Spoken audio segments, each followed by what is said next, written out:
There was an idea called the Avengers Initiative. The idea was to bring together a group of remarkable people, see if they could become something more, to fight the battles that we never could. Avengers! Assemble. Let's go! It's time Avengers assemble. Together we fight as one, so the villains starting to tremble. Let's go! Let's go! It's time Avengers assemble. Together we fight as one, so the villains starting to tremble. Let's go! Let's go! It's time Avengers assemble. Together we fight as one, so the villains starting to tremble. Let's go! Let's go! It's time Avengers assemble. Together we fight as one, so the villains starting to tremble.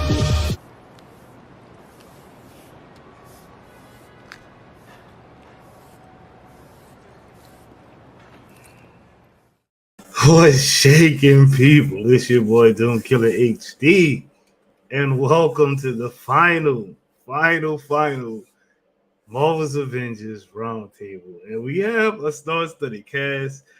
In the beginning of the Avengers, there's 6 Avengers, so I kind of wanted to have 6 people on the screen for this final one. So we've got, first up, my boy, Mr. Johnny freaking Rocker. What's good with it, boss? How's it going, gang? I'm super excited to be here. Let's go.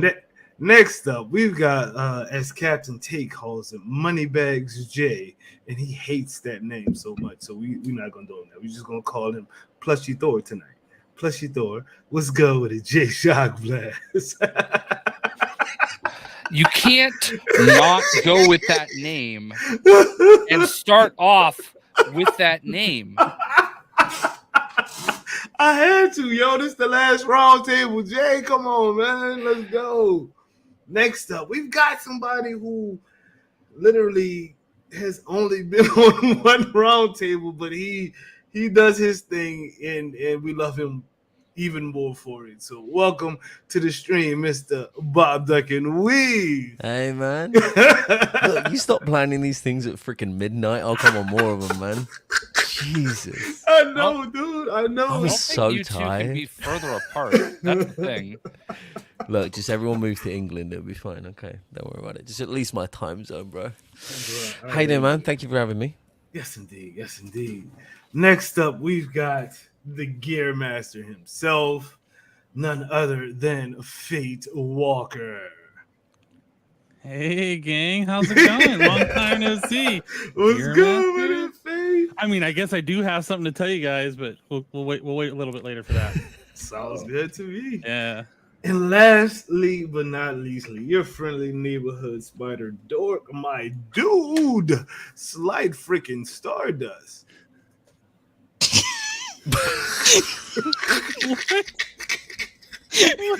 AKA Bully McGuire has returned. Hello. Returned. I've arrived. I thought I would dress well for another funeral for Marvel's Avengers today. So we enjoyed. If anyone was around, we had a good time yesterday. So I thought I'd carry on the momentum today. Shout out. Who's uploading that on YouTube? Because I watched it live on Synchro, Twitter. I think. Check out Synchro's version of the funeral of Marvel's Avengers. Ever he uploads it, because it's pretty damn hilarious. You, like, bro, I was not expecting you to be scripted like you were, and it was vicious, bro. Good job. Good job. Thank you, bro. A lot of that was ad-lib, to be honest. When I heard High Ruler wheezing with his old man voice throughout, like, the whole thing, I thought I'll have to, like, churn it out of nowhere. Oh, God, that was not written? No, that was ad-libbed. Oh, bro, you need to. I had bullet points on my notes, like, just like, I'll make a joke about Kyle's got to be in there somewhere. Dead YouTube channels would probably be a fun one. Just like that, and that's it, really. Yes, indeed. Yes, indeed. Before we get started, y'all know I got to say hello to the chat. So what's good with the chat? Captain T, Nikita Percy. Johnny is in the chat and on the screen. Gotta love it. Flux is in the building. Misplaced. I Sing I Game. Comic Geek. Bob Duck and Weave is doing double duty. Owner of Ashanti. Sadat the Gamer. J. Coon. Prime. Talidia Plays. Man, y'all. QMR. Q Mr. Rage is in the building. We got Dean in the building. We got a bunch of people in here. So thank y'all for tuning in. Greatly appreciate it. Make sure y'all smash that like button, hit subscribe, and all of the good stuff that goes with it. Guys, before we get into the actual roundtable, a lot of people felt kind of slighted about the goodbye video, that happened yesterday. So I kind of did like an awards portion of this show that we gonna do. You know what I'm saying? But before we get into all of that, because they got some funny stuff in here. But anyway, Johnny Rocker, your thoughts on the goodbye video, and just keep it candid. Keep it candid, bro. Yeah, man, it didn't bother me. I mean, I don't got that kind of ego where I felt like I deserved a shout out or any of that shit. I mean, they did what they did. They shouted out the mods. Good on them. June got in there for a second. That made me happy. Literally a fucking second. Oh God, Jay, what you got for me, bro? I mean, literally the same thing for me. I mean, I don't know. I just feel like Bob and I had a very civil discussion. I hope you didn't like take it like I was being harsh or anything. I just the ego comment from Johnny hurt me more anyway. I didn't. Yeah. Anyway. It's on now. No, hey mate, looks the last one. This is my last chance to start some beef. Let's go. My thought is that like it's Avengers, so like no matter what they did, somebody would have bitched about something. Like it just doesn't matter. So I understand like where people are coming from. Oh, the content creators did their thing, but like there's so many people, and those mods have a thankless job. I mean, say what you want. I know people don't always necessarily respect what they do, company men, whatever it would be, but it's a volunteer position, and they dealt with some real freaking knuckleheads. Most of them are right here. So, I don't know. I felt like it was a short little thank you. They highlighted some people that, really deserved a little bit of a pat on the back. I'm not too worried about it. If they did thank content creators, they wouldn't have mentioned their biggest one, Sadat the Gamer, and we would have all cried about it. And, they would have definitely mentioned Kyle, whatever his name is. And we all would have bitched about it. So it doesn't matter. I mean, that's how I feel. Bully, what you got? Well, as we know, being a moderator is a good entry point to becoming a developer, as we have learned, over the years. So, of course, it makes total sense to me why they would want to thank their future developers as well. Towards the end of that, I think that I agree with Jay. Actually, believe it or not, even though originally I did say that I was a bit like, could have done a bit more there for the old creators. I actually was thinking about it a little bit more, because as someone who once made a video talking about Marvel's Avengers content creators, I know that a lot of people were upset when I didn't put them on there, despite, me being unclouded.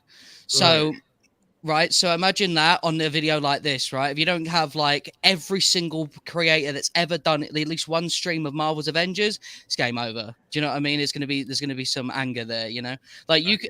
So say, for example, they even mention Sadat, right? They go through the list of the big bosses, right? But they miss out like one person. So say they miss out like a Garn or a Pewter.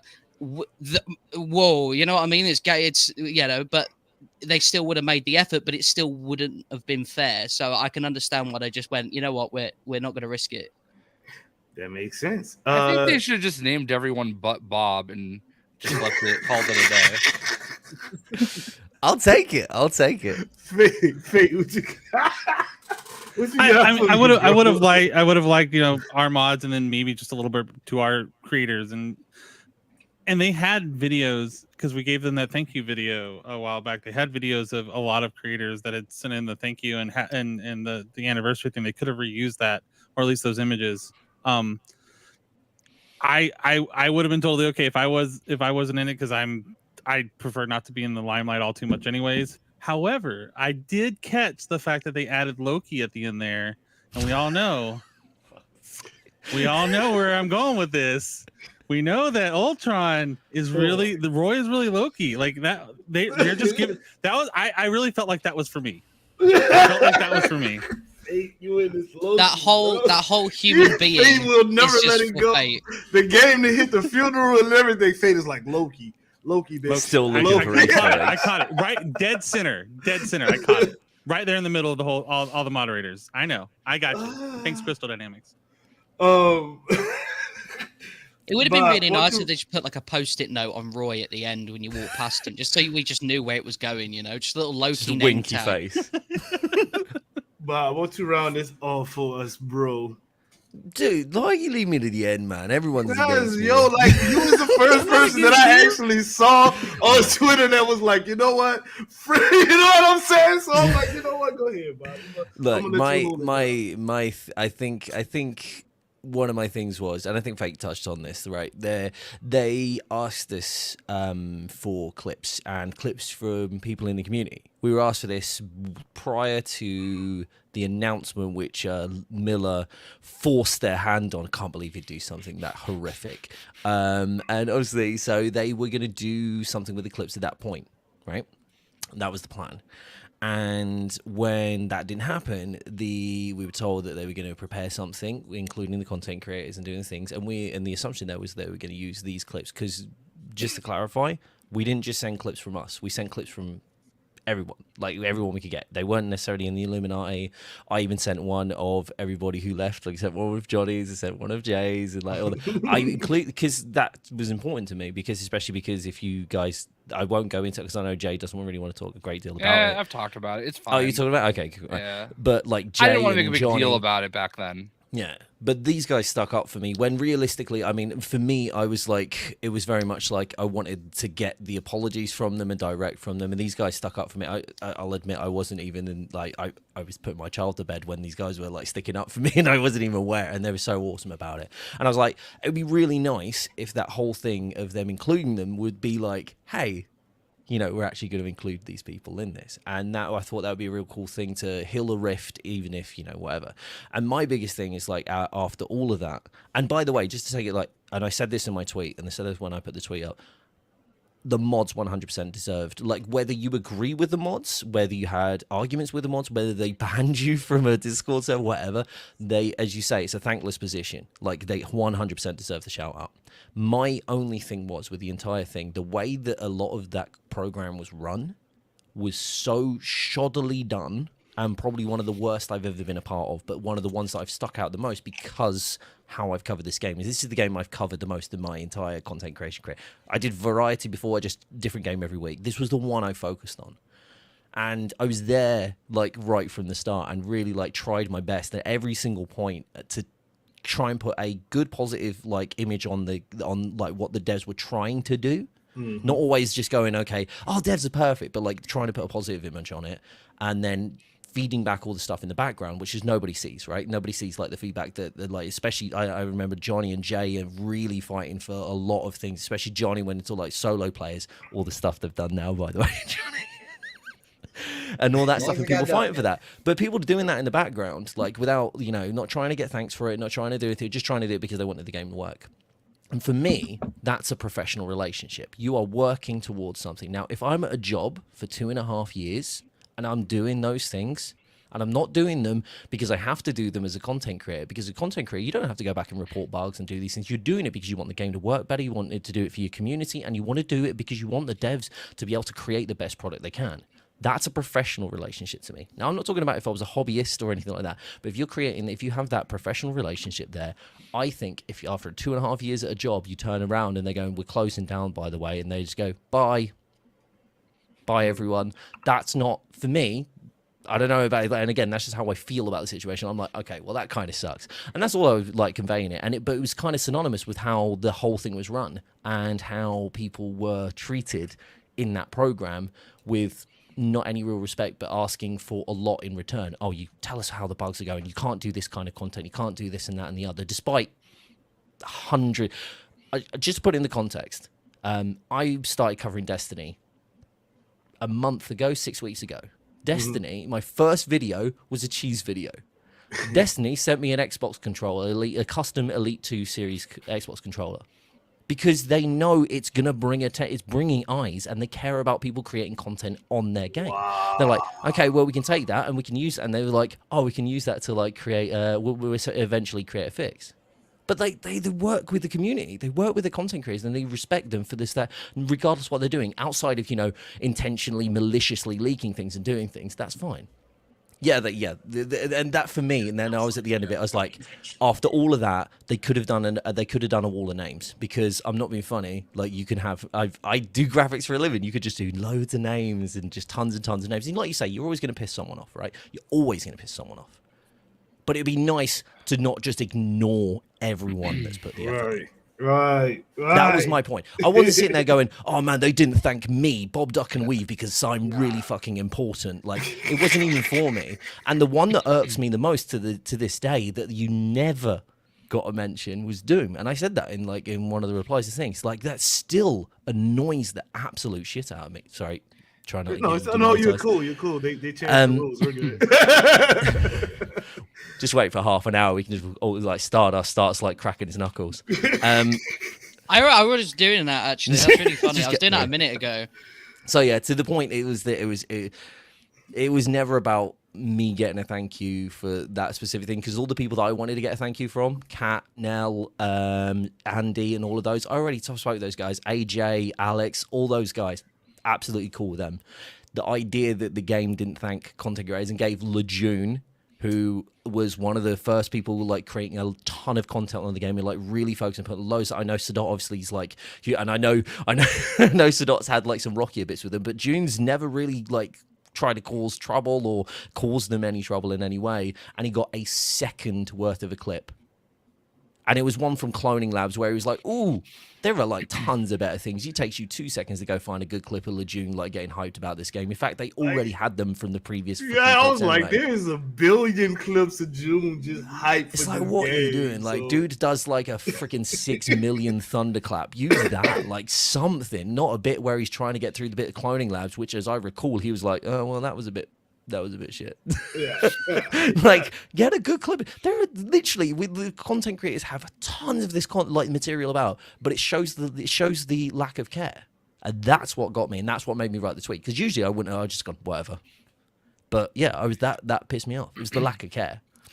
I want to touch on that a little bit. So yeah, we all know the event that happened, and you know, I've talked about it a little bit, but my big thing back then was that, you know, I talked about it behind the scenes to the people that, you know, we're going to find out one way or another.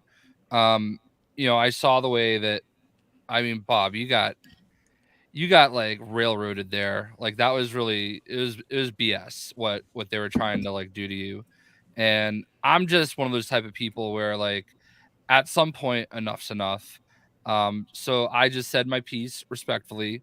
And I dipped, and then Johnny and High Ruler also did the same thing. Yeah. And you know, I feel like I'm glad we did, because it seems like it resonated a little bit, maybe. Like, I don't know what got said about it after the fact, but like it seems like things changed for you guys.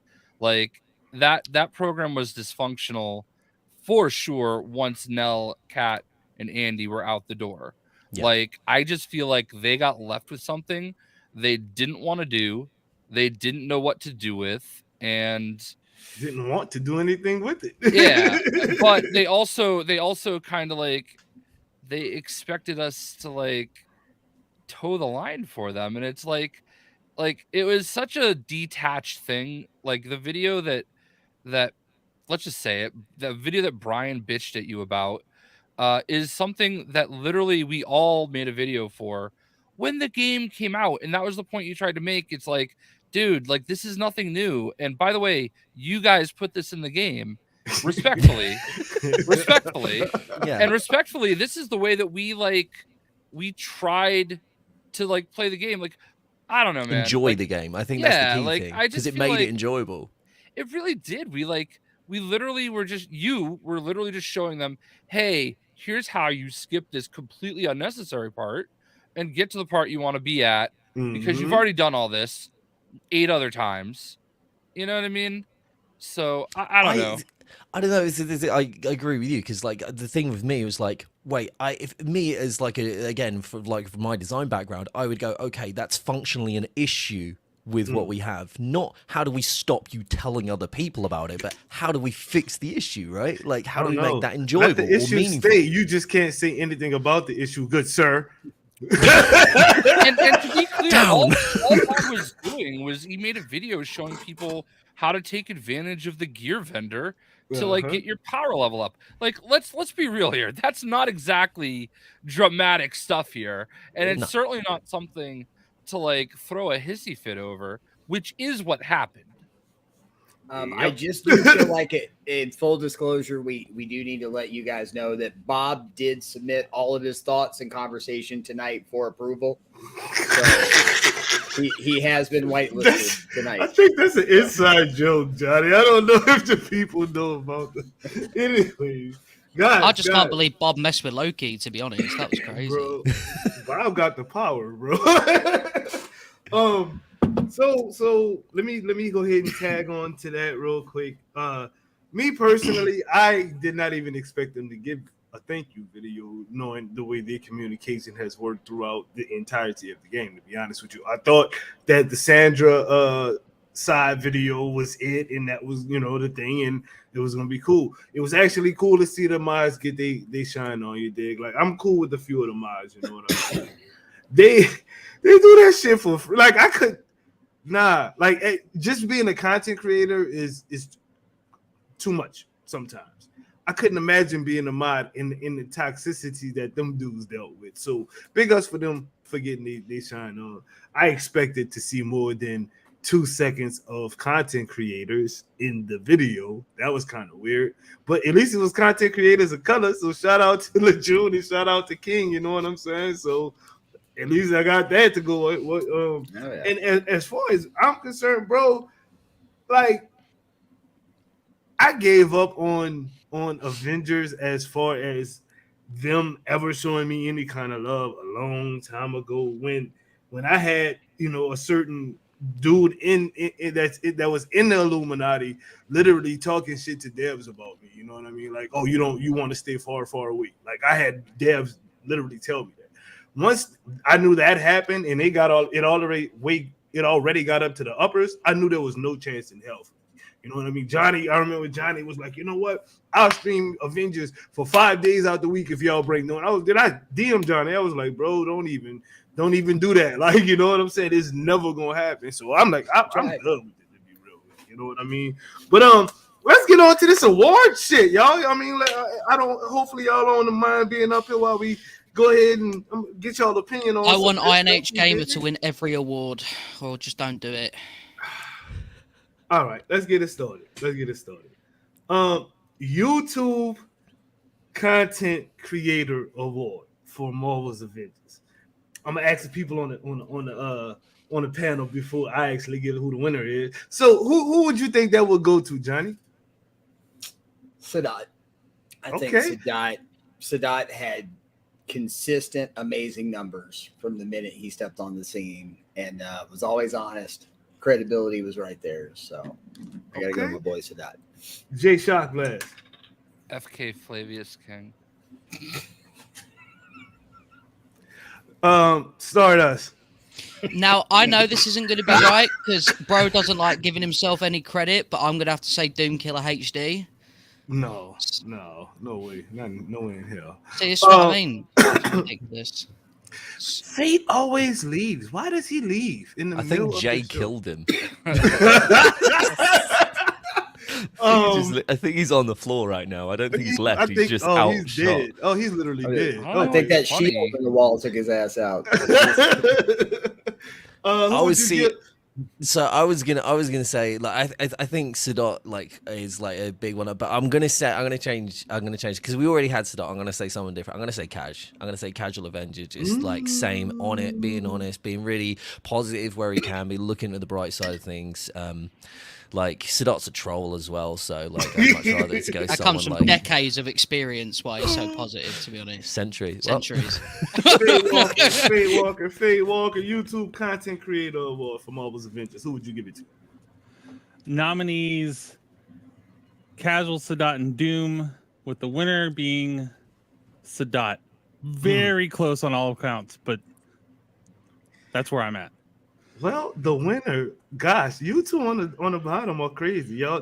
Y'all teammates too, so y'all kind of think alike. But the winner is actually Casual Avenger for YouTube Content Creator Award. Let's go, now, guys. let's move on to the next one. Number 2, YouTube Streamer for Marvel's Avengers. Now that puts a lot of people on the map right now. But I'm gonna start with you, Johnny. For YouTube streaming Marvel's Avengers, who would you get that award to? I mean, I'm not literally playing the game, not podcast or anything, like literally playing the game. I mean, I'm not the kind of guy that plays. Wait, hold on. None of us played it. That's.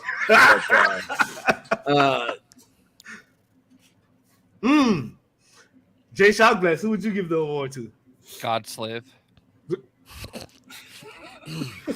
Jay killing it. I'm about to stop talking to him. Slice Stardust. I think champion level 80 Kyle with Zion Man slaying. All right. Bro. Okay. I have buttons for both of you bastards. Remember that. Lejeune, my real answer. Okay. Bob Ducky Weave for YouTube streaming. I gotta go with June too. Yeah. Okay, Faye Walker, who would you go with?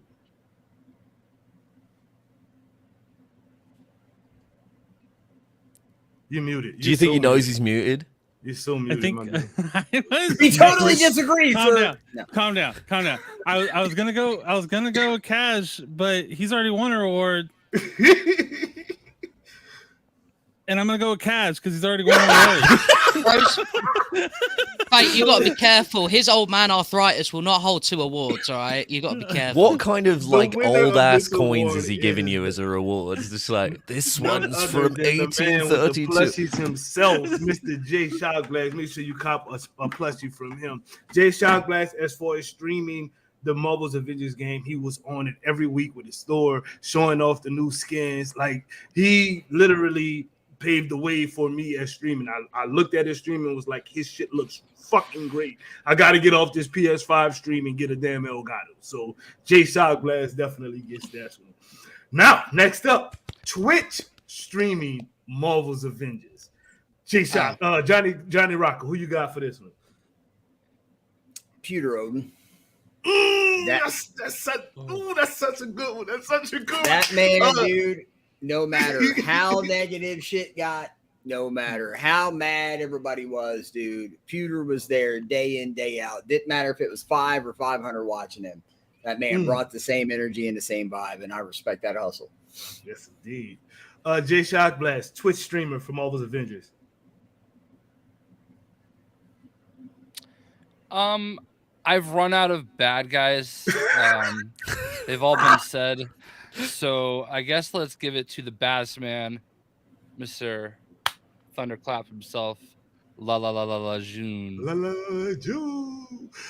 Like Stardust, who would you give Twitch streamer for Marvel's Avengers? Probably High Ruler, I would say. The third bad man on the list. Hate Ruler? Yeah, that's right. It compares.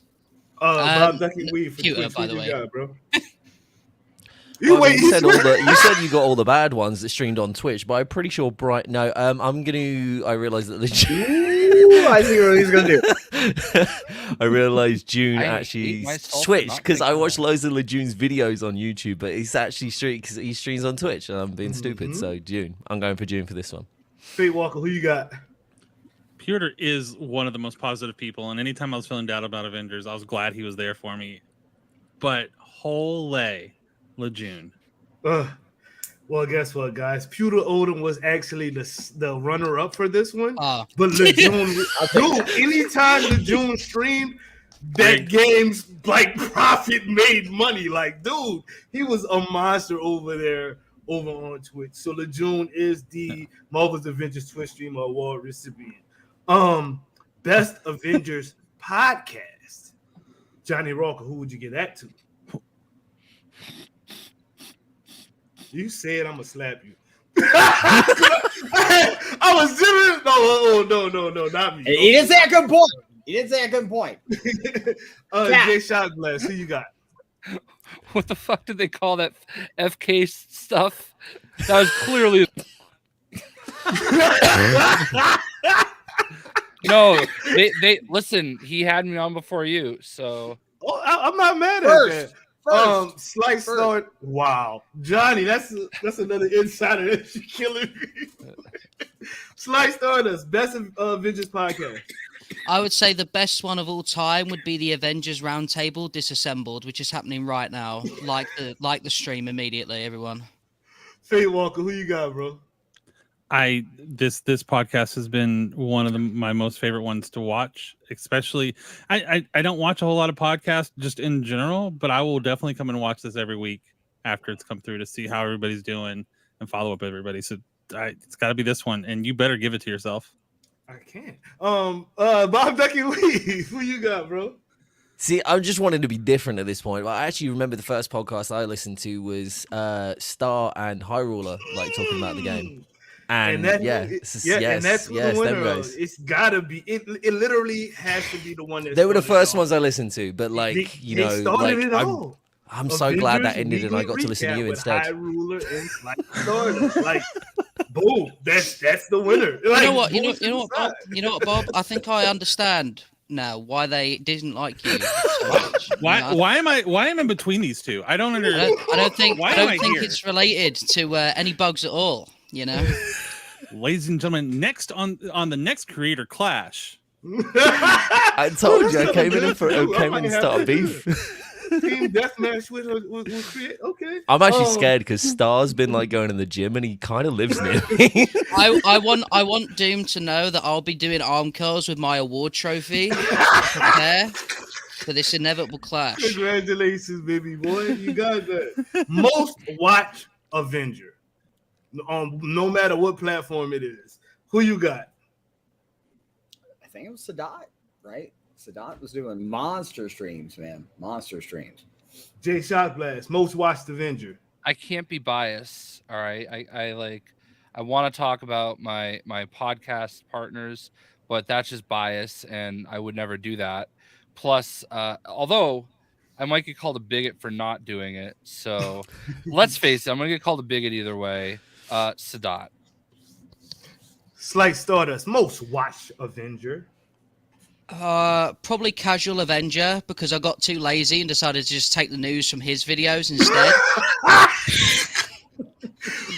Fate Walker, who you got, bro? The realest shit that's ever been said, right there. It's really, for me, it's tied between Sadat and Bob. I feel like I watch more of Sadat's live streams than a lot of Bob's videos. I'm gonna go with Bob. His videos were very. I would say Jay, but he should get the Dreamlight Valley Award. I really enjoy his Dreamlight Valley. Thank you. I don't know. Bob Duck and Weave, who you going with? Most watched Avenger.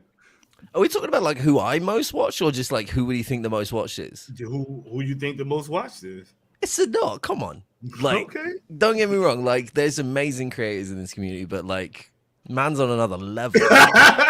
Well, seriously, I'm trying to ride his coattails at this point. Actually, Super Rebel, but it is definitely the Do-Rag Nation's very own Sadat the Gamer is the most watched Avenger. So, round of applause for Mr. Sadat the Gamer. Raid Master Award. Who do you think the Raid Master for Marvel's Avengers was, guys? Johnny Rocker.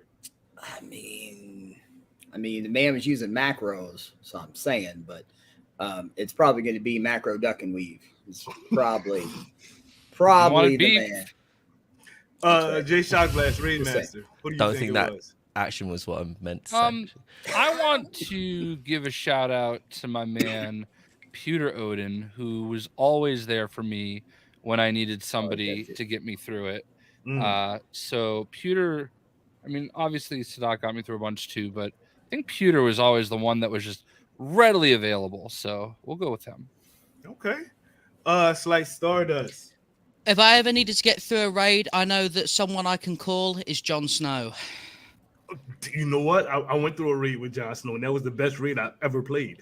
Exactly. Faye Walker, who you got for Raid Master?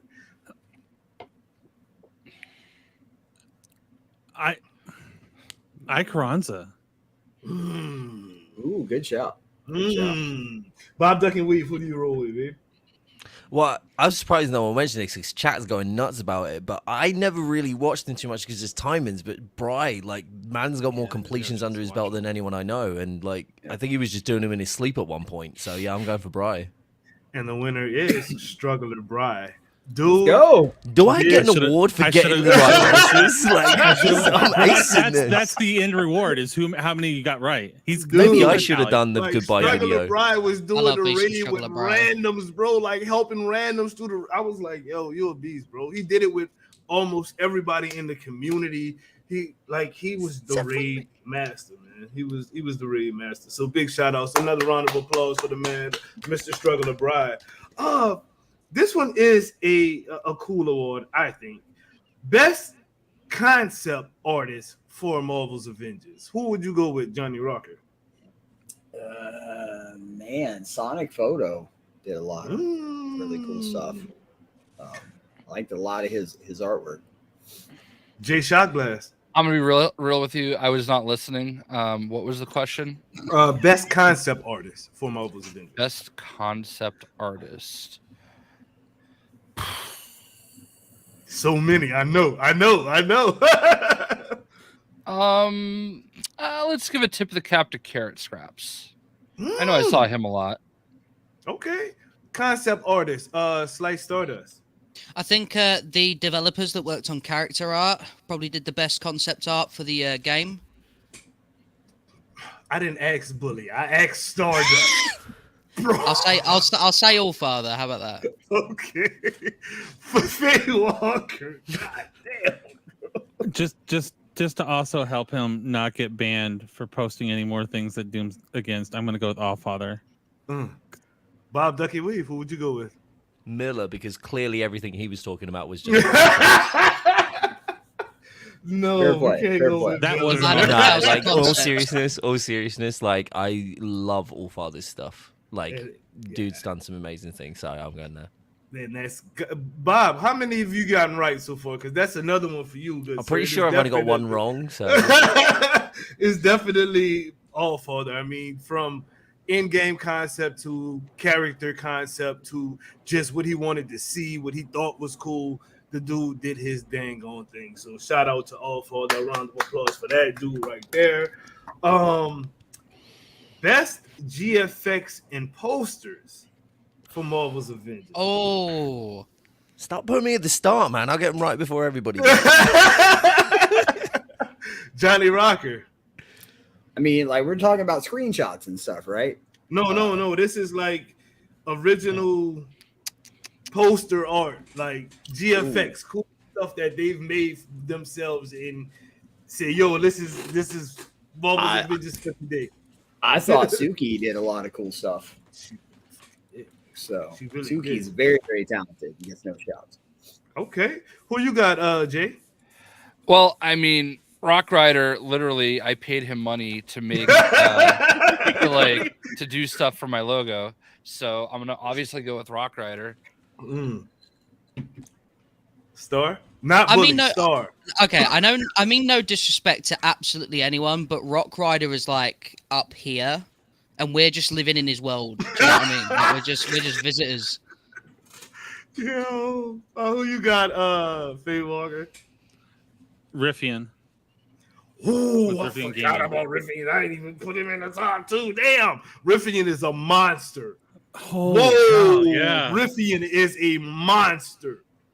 Because he could also go for screen like in-game screenshot too, but like he's like some of oh my god, yeah. His things made me pumped. Every time I saw something he put out, I was like, oh my god, I got to play this game. How do I do this? Riffian was a monster. Who you got, Bob? See, like I my personal favorite in terms of someone I enjoy the most is Riffian, but I think it's a clear win for Rock Rider though. If I'm being completely honest. And Bob keeps his streak alive because he's definitely the man, Rock Rider. He actually designed the damn Avengers RoundTable thing that's sitting behind us right now. The dude is a monster, dude. Like he is a beast. So round of applause for that guy. Now it gets funny. We get to have some fun with it. Oh, Super no. Shield Award. Who does that go to, Johnny Walker? It certainly ain't me. What? Man, I know I've said his name a lot tonight, man, but like Peter Odin, dude, you could not show your face. Super Shield Award, Dude, that man would have played Avengers going down on the Titanic, man. The violin folks would have done jumps, and Peter would be hanging in there running that raid. So, I hear you. Jay Shockback, Super Shield Award. I mean, it's got to be Avengers hater. Nobody spent more money on the game than him. Slights, actually, Bully. Who you got, bro? Iron H Gamer, now known as MVS Gamer. They were a shill up until they weren't anymore. They disintegrated. They couldn't handle shilling so much. They just vanished. Fate Walker, That's who it. you got? Peter Odin. He again.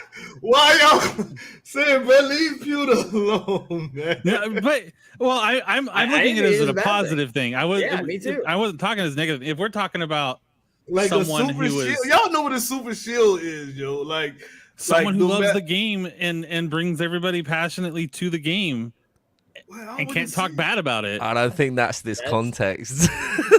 That's how I think took it's it. I don't know. I I agree, was saying that. I don't know. I but agree, I feel Faith. you. I feel you. I feel that. Go ahead, Bob. Who you got, bro?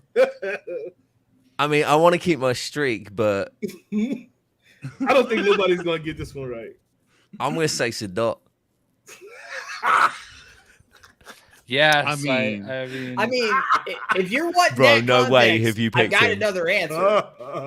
Like if you Oh, want to go that way. somebody in the No. chat got it right. Somebody's chat got it in the chat got it right. Well, Wow, that's kind of crazy.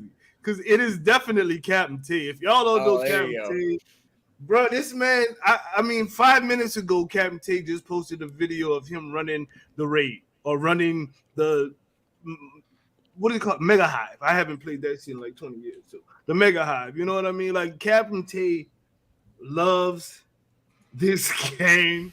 He loves everything that comes with the game. Every one of his characters is 185. He's, you know what I mean? Like Captain T, he's got the best build on every character. He can run the raid with every, like, dude is I think like if you was to cut Captain T, he would bleed the Captain America shield like red, white, and blue instead of just red. Because like the dude, he is Marvel's Avengers, bro. Like you don't gotta plug into your console. You can just plug your shit into Tay's ear and you can play Marvel's Avengers right on his fucking forehead. I kid you not, bro. Like Captain Tay is Marvel's Avengers. I kid you not. So that's to me personally who the Avengers Shield is. But the next thing right here, well, we about to get real down and dirty with it. Marvel's Avengers biggest hater award. Who would you get that to, Johnny? I mean, it's in the name, right? Avengers hater all day long. To I front. love it. It's a front. I know it's a front. Jay, Well, I mean, Jay it's a was front in, too, but- Jay was, But the man needs an award. The man needs an award. I hear that. No, Jay he Shockback, does. who- Biggest shill. That man owns more skins than I do that he paid with Well, money. everybody got the same amount of skins now, so Yes, but he paid for his. oh, every one of them too. Jay Shockglass, who would you give it to? Sadat the Gamer. Is the same person you gave a Super Shill Award to gets the Super Hater Award? I gave Avenger Hater the Super Shill Award. Oh, you did. Bully, who you got? Bob Duck and Weave. It's not a coincidence that once this man was alone in that fucking Illuminati Disco with Lejeune, the game dies. It's no surprise to me that once this man started collecting skins, he said, "Okay, I'm out. It's time to kill the game. It's time to send it to the Shadow Realm." Now, Slice Stardust, who do you got, bro? Me. That's fair. That's fair. I gotta give him that. Who you got, Fate? Yosuke Masuda. Who? Yosuke Masuda, the president of Square Enix. Who said Well played. Well That is played. cerebral. Well played. the, Why the, do you the get guy this who came right, around said that Bob that Ducky, Avengers was I a want you disappointing to- outcome. I want you to get your streak back going, and nobody has said the name yet, and it's Petty. So think Petty, Bob. Think Petty, bro. I know. I mean, I already like the person that in my mind, like you remember all these guys here, they all love the game, and then they all met High Ruler. I actually used to love my life before Or his I met real High name, Roller. Hate Ruler. We all learned his ways. That's why. That's how we all turned. We just one by one whittled this down. I'm going Chad to agrees with go, me, I I'm win. gonna do this one super fast, because it's extra petty. It's really petty, and then we're gonna move on to best dev. Okay. So the you biggest say hit Air. award goes to none other than B Wags, Brian Wagner. But anyway, the best dev award. Actually, no, if we can, let's go ahead and actually dig into that a little bit, because I feel like we should all analyze the winner, because we all have experience. You know what I mean? Like, so could you elaborate a little bit on You why are a you hater right the now, one and bro. only Wagner, Brian, like you said the name. Can we just talk about that for a little bit? I would like to know a little bit about why. Cause see why what you had felt such a happened. way. All right, so we are back with the Avengers Roundtable presented by Jay Shockblast. I am your host and the owner of the show. This is usually where he comes back.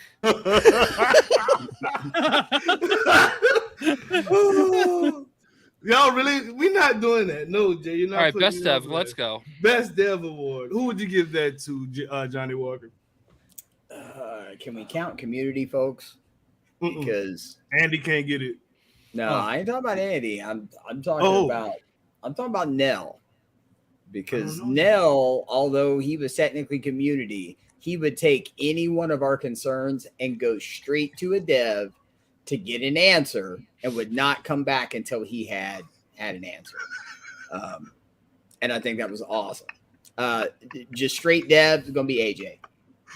So I liked AJ's vibe. AJ worked hard, but I feel like Nell just really went above and beyond. Right. So Jay Shockblast, best dev award. Andy, and that's my final answer. Andy can't get it. He's a community. Well, he's man. getting it, so deal with it. it's his show. Bully, please, bully. My favorite is Tricks Ridiculous, a man who consistently found bugs in Marvel's Avengers and reported them to the community. I'm gonna let that roll. Amazing Fate form Walker, roll. who you got, bro?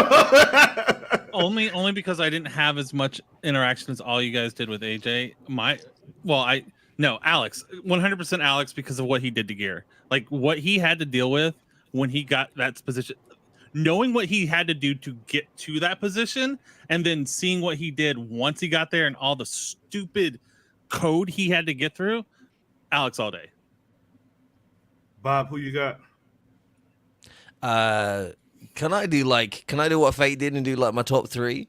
Go ahead, bro. Go ahead. But I have a top one. So for me, Andy was the one who I met in Gamescom in 2019. He literally traveled 4 Gamescom halls, and everybody's been to Gamescom. They're like football pitches. He traveled 4 of those to come and see me and talk to me before the game came out. So massive shout out, Andy, but he's not there, so I can't stick with that one. Second, Alex, for the same reasons Fate Walker said, but overall, AJ, absolutely hands down, AJ. Yeah, Dude's just AJ so is fun. He's just the definitely best, it, man. bro. Like it's for me the vibe that AJ has. Like don't get me wrong, I love Alex K. He's dope at his actual job, but the vibe that AJ gives off is just too damn. It's warm, you know what I mean? It's a warm vibe. So round of applause for my dude AJ. He takes the cake on that one. Wait, did I win another one? Yeah, you got because you said he was your number one choice out of the 3. So Yeah. back on point, bro. Best LGBTQ streamer, Johnny Rocker. Chaos Kitty. Okay. Jay Shotglass, who you got? I'm not gonna play favorites here, so I'm gonna like say it's a tie between Suki and Chaos Kitty, and you all can fight that out. I don't want no part of that. Suki and Chaos. You know, there you go. Who you got? Slice Stardust. I think that because Kitty's gotten a singular vote and Jay voted for both, I'm going to say Suki. Keep it tied because I love them both equally. I like that. Fate Walker, who you got? God dang. But I'm with both of them. And like I would put Sadistic Kitten. There's so many people. Like not just Kitten. Click. I'd go Kitty. I'd go Kitty. Okay. Oh, that was hard. Bob Duck and Weave. We're tied if I say Suki, right? Yes. Yeah. Okay. I'll go Suki. We're tying. Okay. Well, Bob. I was gonna say both. But I'm tying. You're on point again because it is definitely Suki. When nobody was playing the game, Suki was playing the game. She was streaming the game. She had people in there. When people hated the game, Suki was playing the game. She loved it. Yep. She was, you know what I mean? Like Suki, it was close between the three. It was close between Kitten, Chaos, Kitty, and Suki.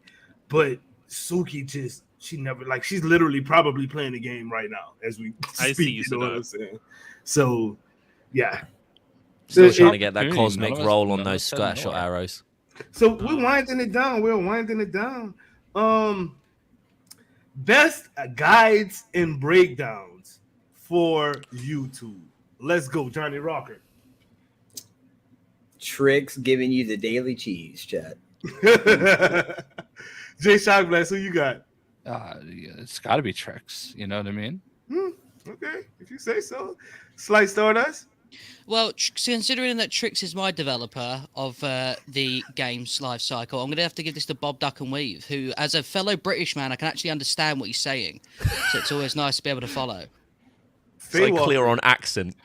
Yeah.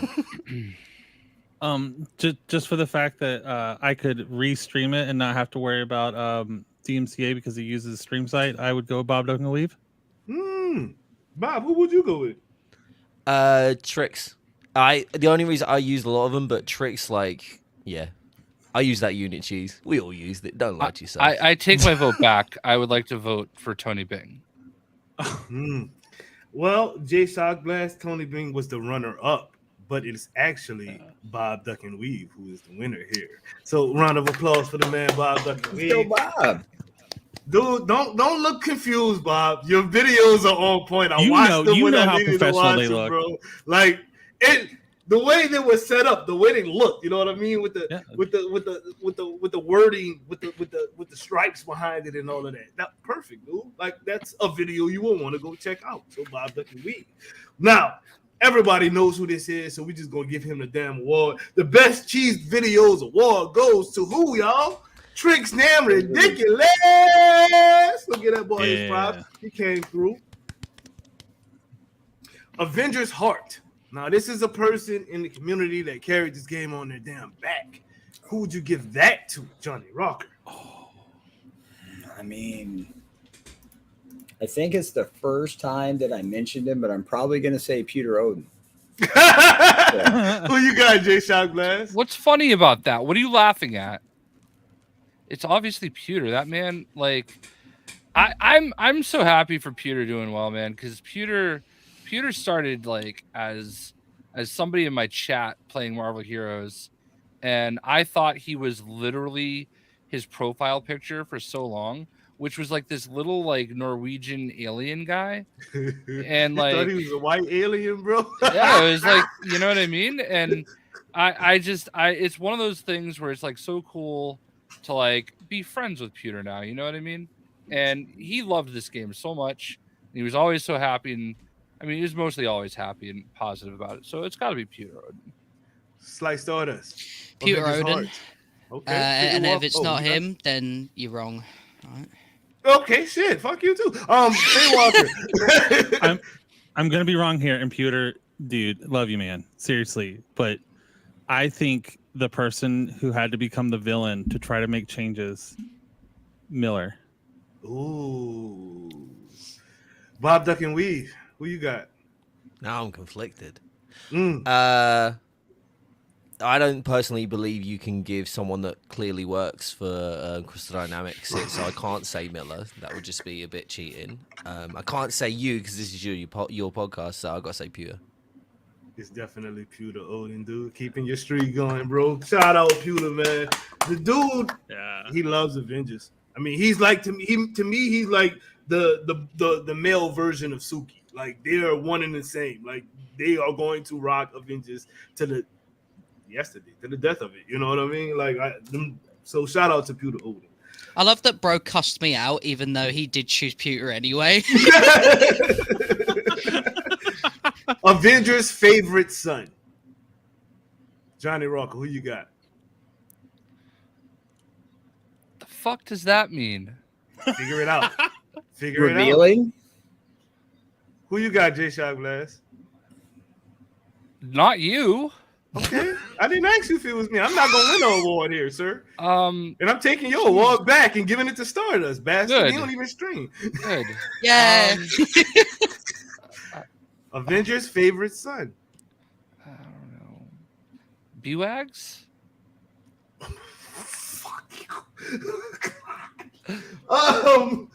Slice Stardust, who you got, bro? Not Bully, Slice Stardust. Favorite son. They don't like a lot of people. What about that HBK guy that defended Bwags with the tweets? What about him? He'll do. It's not gonna be nobody who y'all think it is if y'all going that route. Fate Walker, Avengers' favorite son. Revealing. He got Bob a lot of really great interviews. The chat is on. The chat is on. I'm gonna break my streak, but they didn't talk about anyone as much as they talked about Miller. Miller. And the winner is Miller. Let's go, bro! I thought I was giving it up for that. Y'all know it was never mind. It's Miller, guys. Miller's this Avengers favorite son. He's the savior of Avengers. When people was like, I'm not playing this game, dude was like, hey, we getting this, and this, and this, and this is how it's going down. And we all were there for it. So I didn't understand it as that. Is there anyone else? Like, I didn't get the question. Who is Avengers' favorite son? Not the actual game, but the Avengers, the community.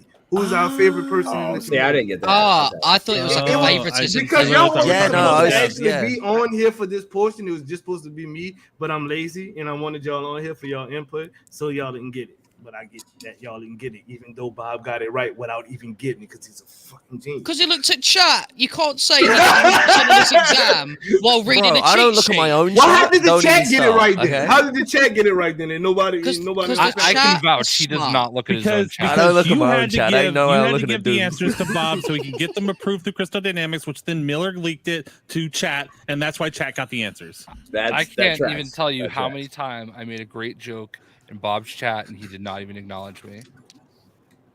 I saved them all. I screenshotted them all, Jay. I'm sure. I believe you. But our final award, the True Believer Award. Now, do y'all need help with this, or can y'all just kind of figure it out your own selves? Why don't you wrap it up? Please explain. Let's hear your True definition. believer, somebody who believed in Avengers and thought it was gonna be the best thing there since fucking sliced bread. A true believer in the game. Who would you give that to, Johnny? Somebody who's always supporting other folks. Always, if they're streaming Avengers, you got at least a hello from me. Before, not me personally, because I ain't winning no, but Alien fodder.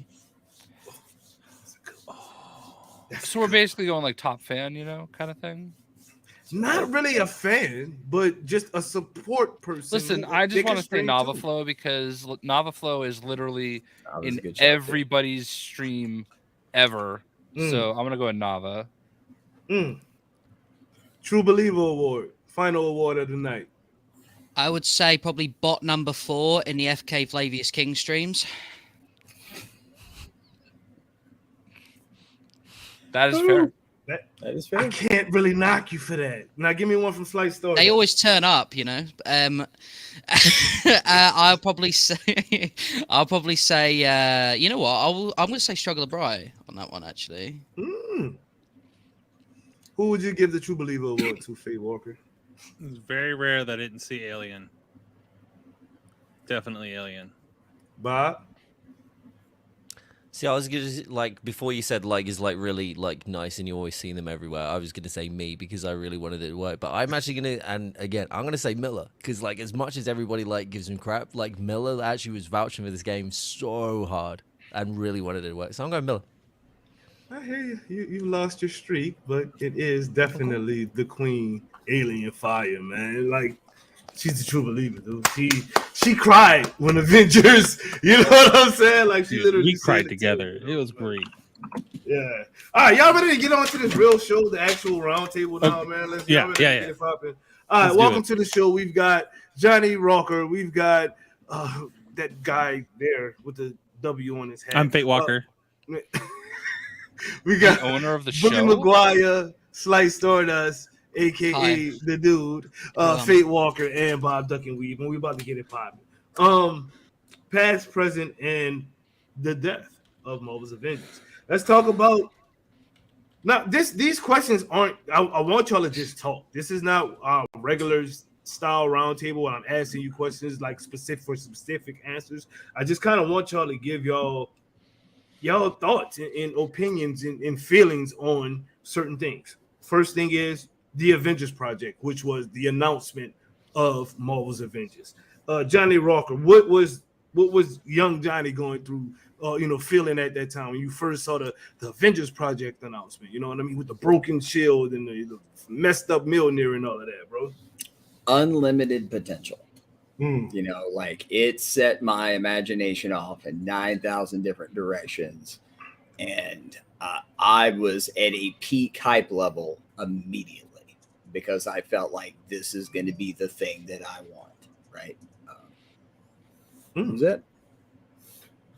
Jay, you probably had more info on it before the Avengers project announcement, but go ahead and give us your thoughts, bro. I really didn't, to be honest with you. I think I watched it just the same as everybody else. Like it announced at E3. I think it was E3, and we obviously followed along, in the development. I was hyped, superhero video games are a huge part of my journey as a YouTuber, and obviously that was pumped. Bully. I lost my shit. Let me tell you now. I was scrolling through Reddit and everywhere looking for different theories of who the voice was in the background. Some people said Wanda. I thought, it could be. No one obviously said Kamala because you don't instantly associate Kamala with the Avengers at that time, right? But so everyone was coming up with these different theories, and I was like, what kind of game could this be? How's it going to work? Stuff like that. I lived and breathed it. And when it was like, so they did that reveal, didn't they? And then it was like years later until they said so. I was following up with like singular dev comments from that Sean guy who did like the campaign. And he posted like on his Instagram saying, "Don't worry, we'll hear something soon." And I was like, "Yo, no way!" I wish I was as patient as I was back then I was for like the main game, because I actually think I would have been like a super fan. Fate Walker, the Avengers project announcement, bro. What you thinking? What were you thinking? I was super excited at when they announced. I was super excited, but I was also at that time Anthem had also been fairly recently announced, and I was all gung ho about Anthem, but I was like, I see you, Avengers. I'm keeping an eye out, but I was all ready for Anthem at that time. Okay. Is Bob back in me? I'm sorry. That's Bob's thoughts. We just looked at the script, so. Oh my God, y'all are crazy. Y'all are psycho. Sitting that real quick. I'm sorry, I got a lot on my screen right now at the same time. The beta, Johnny Rocker. Like, did you get to play the beta, and what are your thoughts on the beta? I basically forewent sleep every possible beta hour. Like, that was like the longest streams ever. And I loved every second, man. And like it continued the whole, my expectations going up and up and up. I mean, you know, just getting to be Iron Man, seeing how it flowed, like, you know, I was just completely just ready for the ride, you know. Slice Stardust. Oh, actually, Jay's back. Jay Shockblast, can you hear me? Can you hear me, Jay? Can you hear I me? literally just got back. You saw me put my headset on just Actually, now. if you What can did hear say? me, you just need to say yes or no, damn it. Anyway, you can obviously hear me. The beta. Did you get to play the beta and your thoughts, good sir? I did play the beta and I enjoyed it. I have videos about it. Bully, did you beta out, Bully? I did. I really like. I found myself actually kind of getting to a point of it where like I wanted to play more of it, but I didn't want to kind of overdo it because I wanted to obviously enjoy it with the main game and be fully enthralled on that. So once I got like one character level up, I said, right, I'm gonna hold back, wait for the full release. But yeah, I had a good time. It obviously because I only did one character, the stuff that was there didn't bore me at all. Like, and I thought if this is only a little bit, it was all of it. It's you know, I'm gonna have a good time. So Fate Walker the beta, your thoughts, bro? Beta's still installed on my device, on my machine right now in Steam. I haven't uninstalled it yet. Yep. That it sold me. That was the moment that I got sold, and I was like, all right, you've got my attention. I'm gonna give you some of my time. It's still installed. Yeah. On that note, guys, I'm gonna have to tap out, but I've got a very worthy and exceedingly awesome face that's gonna replace me here. But I just wanted to say thank you, guys, man. Thank you for all the memories. I love all you guys. I love you, chat. And let's keep this family together, going to new adventures and new things, right? Yeah, But we're gonna have to round table something. So I love y'all, guys. Have a good one, Johnny. Thank you for coming on, boss. Goodbye. Peace. So, who are we on? That would be Bob, I guess. I'm like Fate Walker. I still have it installed on my device, except now it's called the Definitive Edition for some reason. No, there's a second thing for beta, for the actual beta. No. Oh. No. You tried it, bro. I tried, man. I tried. Fate. He killed himself. He kicked himself done. He kicked it. I think Fate was the only one that didn't catch it, yo. That did not. I'm so sorry, Fate. It's okay, brother. It's okay. The launch of the game, J Shock Blast. One of the biggest days for Marvel's Avengers was a day, which was the launch actually for the game as well as in game, bro. How did that go for you? You know, we all remember the issues it had. I didn't think. I'll be honest with you. It took me a couple weeks to realize how mad people were. I enjoyed my experience. I mean, I figured there would be some issues here and there, but like, I mean, if they did anything right, it was the story. You know, like the campaign was great, a really good campaign. So I enjoyed it quite thoroughly. You know, it was just, yeah. We'll get to that stuff, I'm sure. So I'll leave it at that. No, this is for you to talk, bro. Talk your experience. If you got more to say, talk, please. No. When it comes to like, you know, launch, that's how I felt. You know, I was legitimately surprised at how many people were just losing it. You know, like I enjoyed it a lot. I played it heavy, and I was super excited to like get going. You know what I mean? I'm so sorry, Jay. I was listening to you, and then I looked at Fate Walker, bro. Oh. I'm so sorry, no. These are my ears of shame. I can't even talk right now. Bob Ducky, whatever your name is from the UK. I feel wanted. Dude, I loved it. I played the campaign took me 2 full like 6-hour streams to get through like the first part of the campaign because I was just looking for Easter eggs. So I was like, oh man, that's cool. Look at that. That's there. Maybe this is a secret. I got to the end, man. I cried. I loved that whole thing. I to this day, like anyone says to me, oh, should I buy this game? It's like, yeah, it's worth the story. Like personally, that's how I feel about it. But yeah, absolutely love it, man. Absolutely love it. Okay. Bully and Slight Stardust. So give me 2 answers. This is going to give me some weird Moon Knight scenario where I just flick into between Bully Maguire and Stardust if this keeps up. So I'm going to have to be careful. No, but like, so the thing is with launch is that this game genuinely at launch, if you asked me at launch day, was probably like my favorite thing in the entire universe. Like I had my own baby. You know what I mean? Like my first child, I was like, this is it right here. Like this is going on. Like when those, you know, those little blogs they release before the game come out, those little like detailed thingies that go over gear, like what the vendors do and all that. I was reading that, buzzing. I was like, that is insane. Like we can go and like sort of live with the Avengers, kind of, depending on who you are and stuff like that. You got these hub worlds and that you can go and talk to people and stuff. This expanding universe, you know, and playing as and then jumping into the story and stuff, playing as Kamala and that, you know, experiencing kind of what it'd be like in a world with those heroes for real, and being sort of put into that position was genuinely like incredible. And getting to actually meet the characters was huge. And then, I mean, after that, I kind of just like lost moments. Do you know what I'm saying? Like I literally, I lost my moments of like my weeks and days and everything. Like it was just a blur. And yeah, so the launch period of Avengers was huge, to be honest. Fate Walker launch day of the game. That campaign, and still to this day, I think is worth every dime that if you buy it right now is worth playing.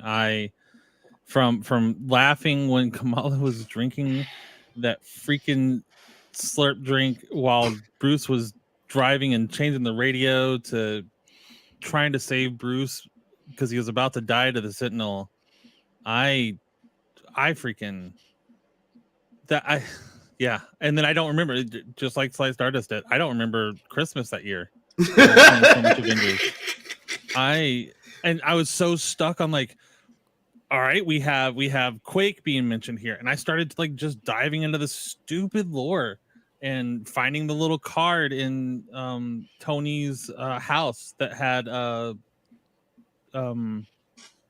Jessica Jones on it, and then finding her building in Enter the Avengers. I was hooked. I was hooked really hard. And first day, I was like, well, I'm going to stream it, but I'm going to be at the bottom of this list for a very long time. Because I wasn't expecting it to go the way it went at that point. Let's talk DLC. And speaking of DLC, let's get a little bit of downloadable content on this podcast. And welcome the man himself, the winner of the Avengers Favorite Son Award, Mr. Miller Ross. How you doing, good sir? Hey. Oh my God, it's been so long. I know. Hasn't even been 24 hours for us. It's been such an eventful weekend, hasn't it? Yeah. Oh, I'm getting my drink on. I'm not gonna lie. It's been an adult weekend for me. I need to get my mind off things. Like well, Marvel's Avengers. This is the best place to get your mind off anything because we're talking about Marvel's Avengers right now, good sir. There's been tears. There's been, laughter. I've gone through like the entire circle of human emotions in like the last 3 days. It's a lot. It's a lot. Thank you for having me on. I'm sorry that it's as if I'm like leading up to some grand statement. I don't have one. Hello. Oh, you good, dude. Hello. Man, welcome on. Welcome aboard, sir. Thank you. Miller, let's talk to you real quick. Let's talk to Miller real quick. Let me bring him in, put him in Jay Shockbass seat because he don't deserve his seat anyway. He's an asshole. Fair. Anyway, Miller, the Avengers project, bro. Like, were you digging around and stuff back then, or was that like your first introduction to the game itself as well? Well, I remember thinking at that time, like, what is this game? And there were all these rumors around that like you would play a shield agent and like, you know, like it, and the Avengers were just kind of background characters to this whole thing. There were so many rumors flying around that I thought like, I don't know if I like this. So I wasn't that invested at the time. Okay. When they revealed it finally, I was in. I'm like, okay, perfect. Like, sign me up. Because even the like, excuse me, even the tease, it's funny if you look back on it now, it said a lot more than I think we got from it at the time. Like they really sort of lay the foundation for like what the campaign ended up being. But yeah, nobody really knew what it was until we saw it. And I think it certainly got the imagination going. And it was between that and like launching during COVID that I just had nothing but time. So I'm like perfect, just singularly focused. And so before launch, like around the beta time, and there were still sort of this like rapid fire of announcements, like, oh, the 5GUM partnership and this and that. And so like me and a friend were like digging around in like the website, like in the source code, and then like we got like a backdoor into the like where they were hosting their images. So like we were fishing out like images of stuff they haven't announced yet. And so we started talking about like the reality of like the 5GUM promotion and like what the actual rewards were and stuff. And I got started about that point. I think that was it for me. But then the like all of the memory dumps like from the beta that like got dumped on Pastebin and going through those, like there was like a reverence around Miller like when the game came out already at that point. So I was really fortunate that it was really just the Discord. The community Discord was so active and so alive. And I think many of us got our start there and have like really fond memories of like those couple weeks. It's funny actually. The guy who used to like own the Discord, because it's changed hands a few times. I think like his last move before he left was to give me the role that they had given people that were like the first couple people to sign up for this Discord when the game was like announced. And I was not one of those people. It was very kind of them. And so I love that community so much. Shout out to the like seriously, because again, it's changed hands. A lot of the people that were involved in that Discord are long gone from the community. So they're getting no flowers this weekend, but you're getting mine. I love that place. Thank you so much. No problem, bro. No problem, bro. Let's talk about launch of the game. Like, I guess what the difference in the questions that I asked you for as everyone else was, I asked them, what's your experience on the launch of the game? I guess I want to ask you, when did you decide that digging into Avengers was something that you wanted to do and help spread the good word, good sir?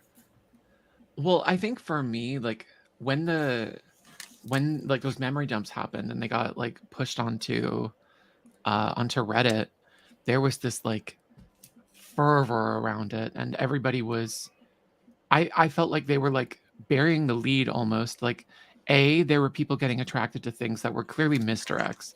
Like there was all this conversation about like, oh, Deathlock is in the game and like this and that, because they were like really kind of misinterpreting what was there. And so I was really active on the Discord and being like, okay, this means this, that means that. And like, I was like compiling lists of like the characters' cosmetics and like pointing them to different videos and screenshots that we'd seen and trying to sort of map this out in a way that people could digest. And the reaction to it was like so strong that once people started sort of running counter to what I was saying, then there was this conversation of like, oh, but Miller said this. You know what I mean? Like, oh, no. And I didn't even have a Twitter yet at that point. And so it was really just like, and I won't name him because it's long gone now, but there was like a content creator that was like pushing videos out at the time that just went so above and beyond about like just blatantly like lying about what was in the client around beta specifically. And I was very eager to correct the record on that because it was driving me crazy, because I was having people coming into the community that were like, this is categorically true. This is categorically true. And they were absolute lies. Like that Damn. Captain Marvel's model was in the client and that you could access it, and she had all these skins, and Black Panther was too, so they're like ready to go. And it was just a lot. But I don't know, and it was also fun, like to be sort of like In the know. somebody. I mean, you were in the know when no one else was in the know, so that had to feel good. I'm always playing catch up, you know what I mean? That's the thing. Like I'm never really there at the time, but I just I was happy to help, and I felt like people were at the time especially asking for it. And it was a niche, and I filled it, and the rest is history. Yes, it is. Well, I kind of want to get everyone's opinions on when they first announced the Hawkeye delay. Not when Hawkeye was announced, but when they announced that he was going to be delayed. I'm gonna actually drop you down here, Miller. I'm gonna bring Jay Shock Blast back up to the top. I'm gonna start with you, good sir. Hey, where's your Wave 3 microphone? Is it plugged in? Leave me alone. Answer the question. You didn't ask it. I'm about to kick your ass is what I'm about to do. Don't tell me to answer the question if you haven't asked it yet. That's all. Let me ask the question, Jay Shock Blast. I think it's fair. I'm gonna start calling you money bags for the rest of the damn show. How about that? I will show you my bills. Seriously though, Jay. What was your thoughts on the delay of the Hawkeye DLC when that first happened? And kind of Twitter and especially Reddit, they kind of went crazy. Were you privy to any of that craziness? I'm gonna be honest with you. I think I was still bitching about my Verizon skins and fighting my war with their customer service. So I don't remember how I feel at that point. Damn. Oh, and let's also, like, while we're at it, let's talk about the nonsensical Funko nameplates and the way that was handled. That thankfully everybody now has. But yeah, I think I was on my like bitch at customer service arc at that point. So I don't know that it mattered to me. I think that was how we interacted for the first time, Jay. It might like be, yeah. Yeah. Wow. Yeah. That's crazy. Let me just tell you, that is when I realized how schizophrenic Avengerdom was going to be, because like I was like posting my emails that I was getting back from customer service on Twitter, and people were getting mad at me for it. Like, how dare you post their name? I'm like, dude, it's some random customer service rep. Who cares? Like, it's Bob, if that's your real name. For real. Like... Not you, Bob, but you know. I actually I don't know why I randomly said Bob. It was just the first name that popped up. I mean, it actually is. It probably was Bob, yeah. It might have been. Bob, anyway. The Hawkeye DLC delete. What was your thoughts, bro? I wasn't playing the game. My game, I couldn't level up. I was off the game for 2 months. I had no idea that the thing happened. I just went, nah, and then I came back. And I was like, oh, cool, Hawkeye. Oh, snap. Wow. Yeah, well, you got kind of lucky because it was crazy. I barely played it over that period, but I wasn't really ingrained in like the Reddit community. I do my best to stay away from it now, to be honest. But like, yeah, I had no idea. I didn't even know he was delayed. Just didn't know. Damn. Fate Walker. Are you talking? Because if you're talking, yeah, I'm here. Oh, I'm here. I mean, I was at that point. I fed into the whole like, we know it's going to be delayed because COVID started. That was right when COVID really started hitting everything, and I was very understanding. At that point in time, that's when I started. I came from Destiny, and I came from all in Borderlands, and this was my arc when I started bitching about freaking gear, and I'm like, where's your gear vision? What is going on? Little did I know, also at that same time, there would have been somebody that was at Crystal Dynamics complaining about the same thing before the launch and was still complaining about it. But there was no vision, and I was like, how are we going to keep if this is a looter and you're not catering towards the gear people, who are we catering towards? And no one was answering anything about gear. Why is this way? Why are we doing this? How does and we're still sort of just figuring out how battery effects worked and all the little nuances, and finding out that Iron Man and Thor had secret perks underneath themselves where Iron Man's perk chances were higher and Thor had an increased non-bugged increased valor gains. So we're kind of sort of in the middle of all that too. It didn't hit me as big. Byron. I knew it was going to happen. Bison. Oh God, I'm listening to you, Fate, but I'm laughing at the chat at the same time, Okay. bro. It's I'm okay. so sorry. It's okay. Oh God. It's Byron. I'll put my ears of shame back on. I'm sorry. No, you can't. His real name is actually Duck. They just decided to add something in there. Slay Stardust, what you got for me on the Hawkeye delay, bro? Man, he's gonna kill me for telling this story, but Sonic Photo, right? Me and him go way back, right? And he's obviously a huge Hawkeye fan, right? I'm in love with the guy.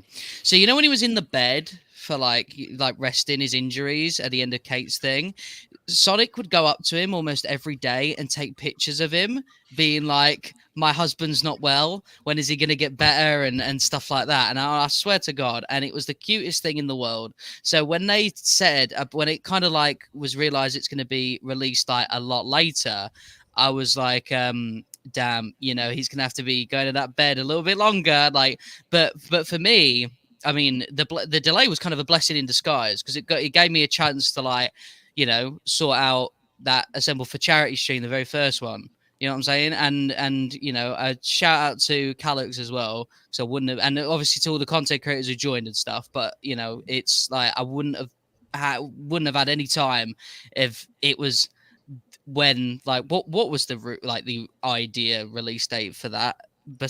Besides what it ended up being, it was November. It was November or December, Somebody right? in PR Yeah. was like, "Oh, Kate in October and Clinton November." That would have been, yeah. So I wouldn't have even conceived of the thought at that point. So I'm kind of glad it worked out that way in the end. Miller, I will ask you a different question. So we're gonna skip that one for you right now. But the person who I want to answer the question starts a little bit like this. What's shaking, people? It's your boy Doom Killer HD. Sit back and relax. You are now rocking with the best. Put your hands together and rub slow. Do the Birdman, hands the Birdman. It's about to go down, act like you know. Do the Birdman, hands the Birdman. You know the motto, let the good times roll. Do the Birdman, hands the Birdman. Put your hands together and rub slow. Do the Birdman, hands the Birdman. Hands.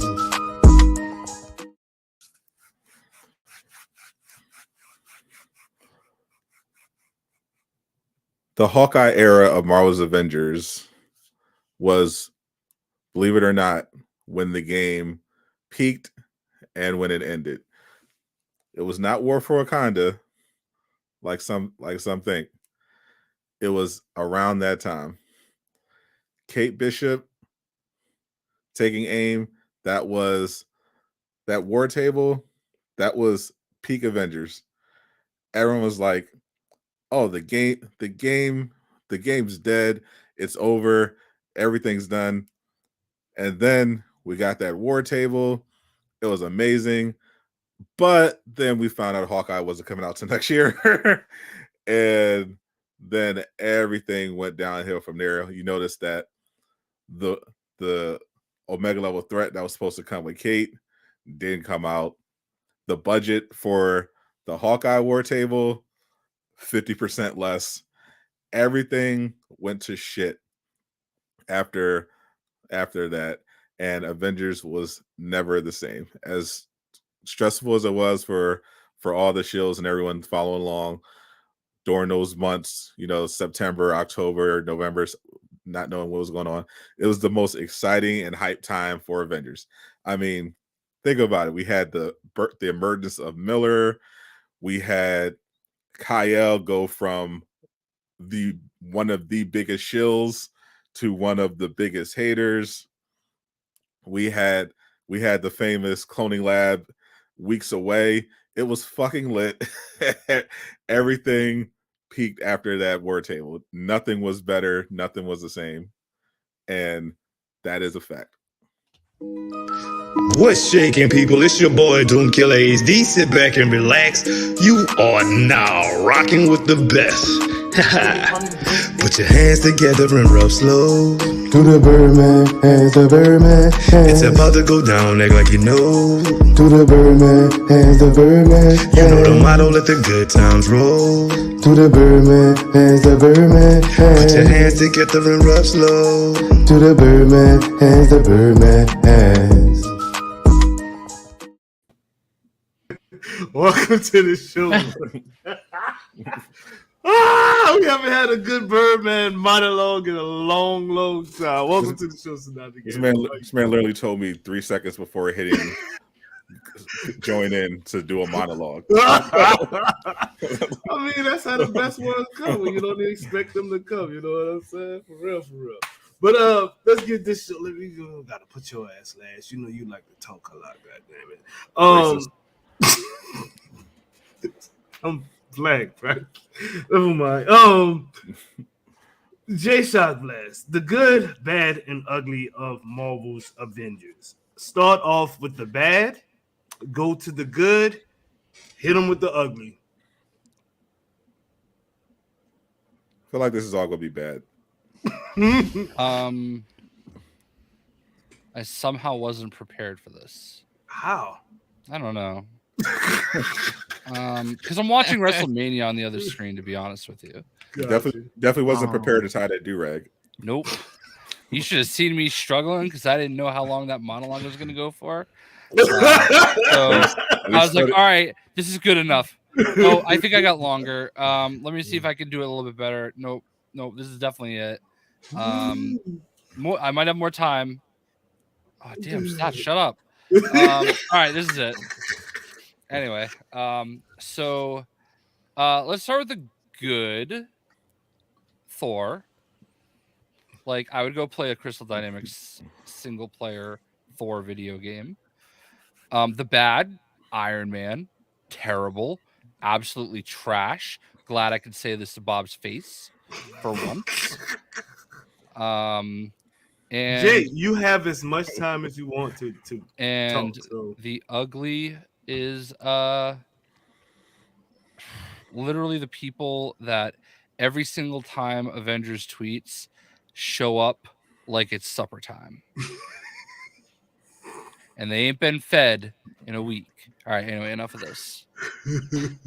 Hold on. I learned this from Doom Killer HD and Sadat.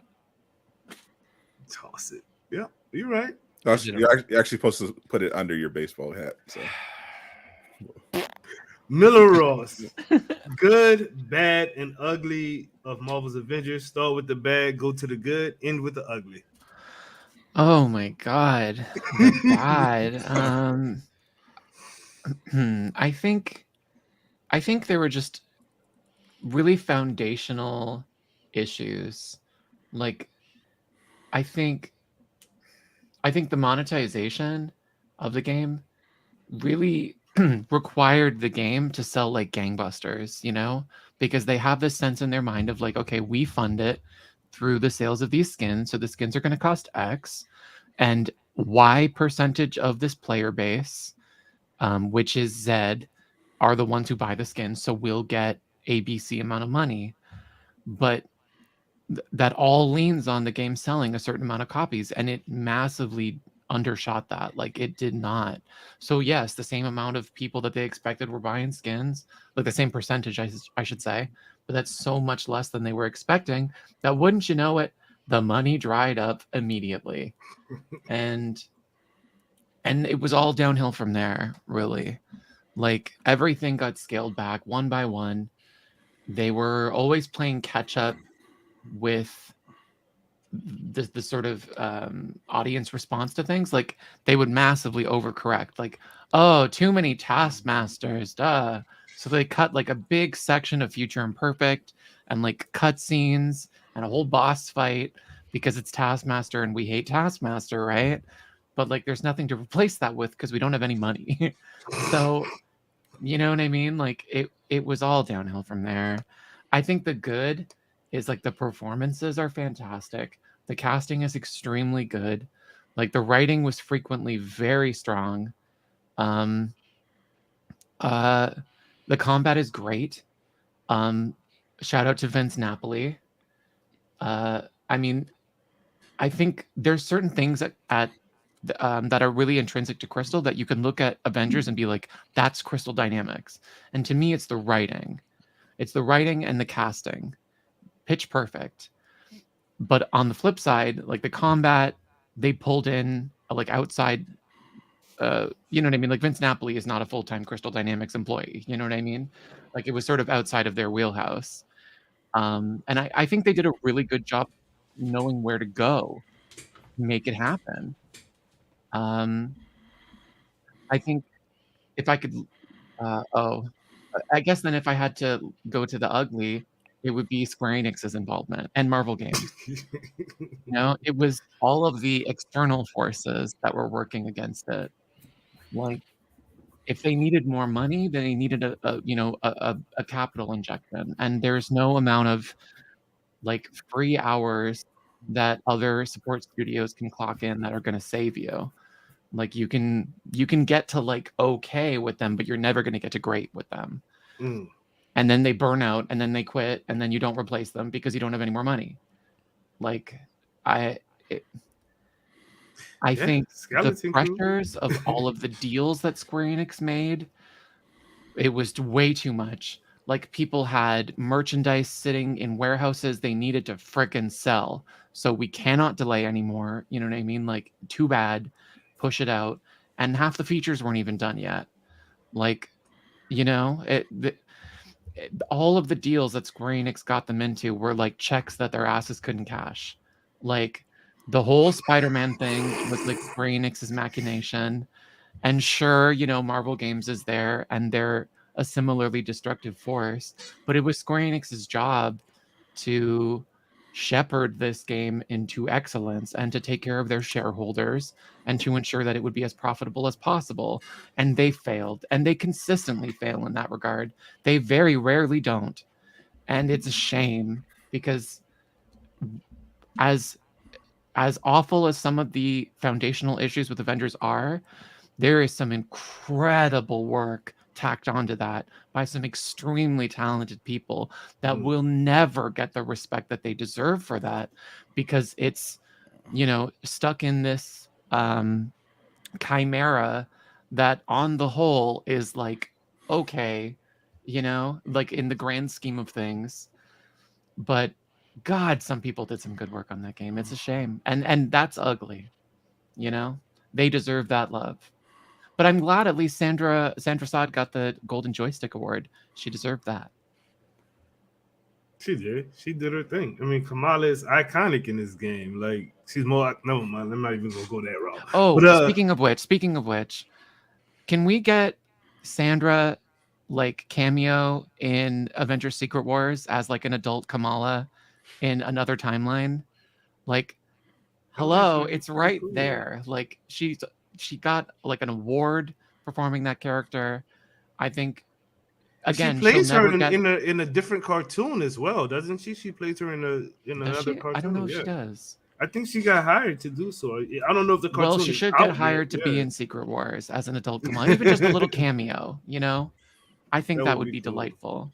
That would be cool. Fate Walker, bad, good, and ugly. Start with the bad, hit us with the good, then roll out with the ugly. Okay. Bad. Story after Wakanda. Gear before 2.3. Communication post Hawkeye. Treatment of creators in general. Announcing free DLC without any focus on content post what they had planned for at launch. Good. Campaign was great. Gameplay is amazing. I will probably never uninstall this game and still play it every once and again when I want to jump on and just smash some freaking robots. Gear 2.0 is amazing. For what they had to chase, Gear 2.0 was great. Story up to Wakanda, because obviously the other side is bad. The intelligence files were incredible. The voice actors, like Miller said, the voice actors were just top tier, man. Like Jeff Shine made me cry on stream when I listened to his letters to Peggy. And Travis talking about the loss of Captain America, like so much emotion. Ugly. Marketing. Party City Funko Pop. Like I can't just point to that. There you go. Again, announcing just free DLC. Why? Like just could have skins could have been half their price. Nameplates could have been 25 cents on the dollar, and then make us pay for the DLC. People would have bought tons of nameplates if they're like, oh well, look, I can get 4 for $1, and I think they would have sold more. The fact that another ugly one, the fact that we have a 6th event that will never be unlocked in our codex. Square Enix, the fact that they built this on a foundation engine and didn't have the developers to hire after they shifted to Tomb Raider and the other ones. No one knows it. No one knows it other than who gets trained there. And, just whatever happened in those last 2 major updates post Mighty Thor, just the content updates. Oh man, that was a wreck. That broke me. That's where it broke me. Like when you guys are like, where did Fate lose its hope? When we got whatever story that was. That broke me. You got some good for me?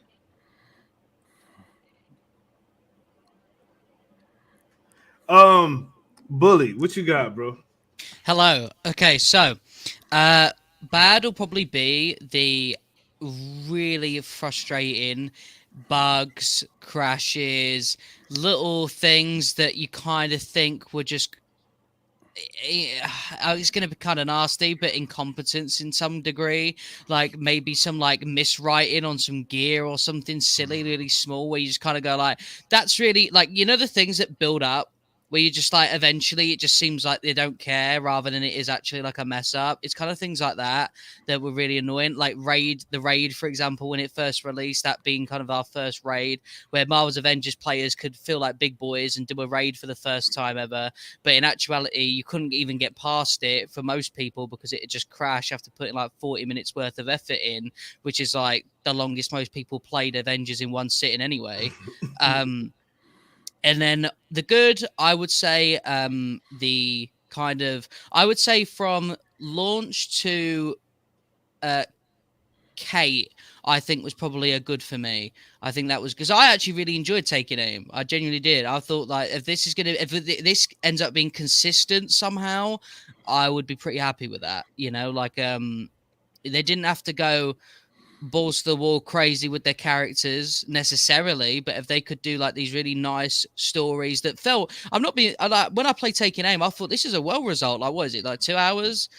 New character, sort of not new areas necessarily, but I think they were quite well reused for an area, with flashy effects and stuff like that. I said, if we can get that often, I'm in. That was great. And the community as well, obviously. And I think the ugly is right. I think the ugly was the developer versus community kind of shift that we continuously faced. And obviously, we have Miller on the stream, so that's kind of my bad.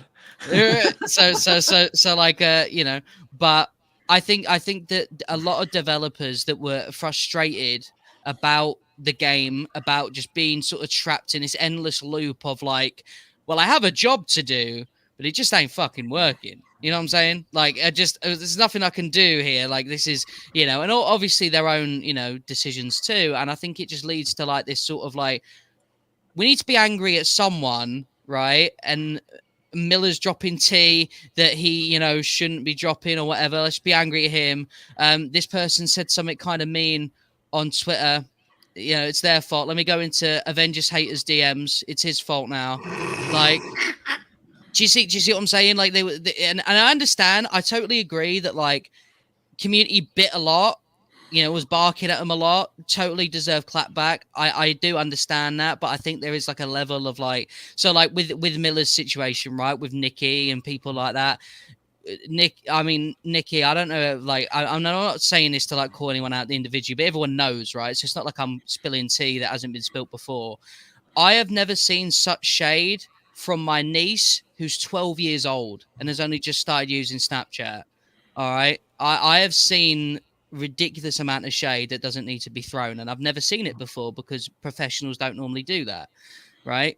Talking about blacklisting people from the industry and stuff like that for saying things about a video game they used to work on. I don't know. That's kind of crazy to me. But, things like that, that to me was the really ugly part, because whenever you would see like developers kind of publicly just be so angry towards people, it kind of made you think like, I really want to support the game, but then you sort of get like, so for example, right, I'll give an example from my experiences. I had a bad interaction with Wagner before the tweets, right? Where essentially, it was a Cloning Labs conversation and he took it really like, he was really offended by it. And then obviously people jumped on me because they thought that I was attacking a developer, right? Obviously, tweets were deleted, context was deleted, can't get them back. What you're going to do, And so because of that, you sort of think to yourself, like, I want to buy this new skin. Don't really want to support the bollocks, though. You see what I'm saying? And that was kind of I think that was a big thing with this community as well. Is it kind of like, I want to keep playing, but how do I like make them know that I'm upset? Do you know what I'm saying?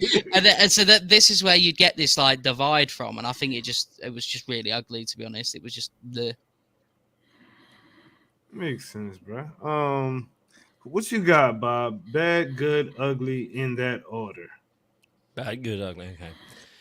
Bad, complete and utter lack of identity. Like we had 2 games in here, like trying to literally at odds with each other from not day one, like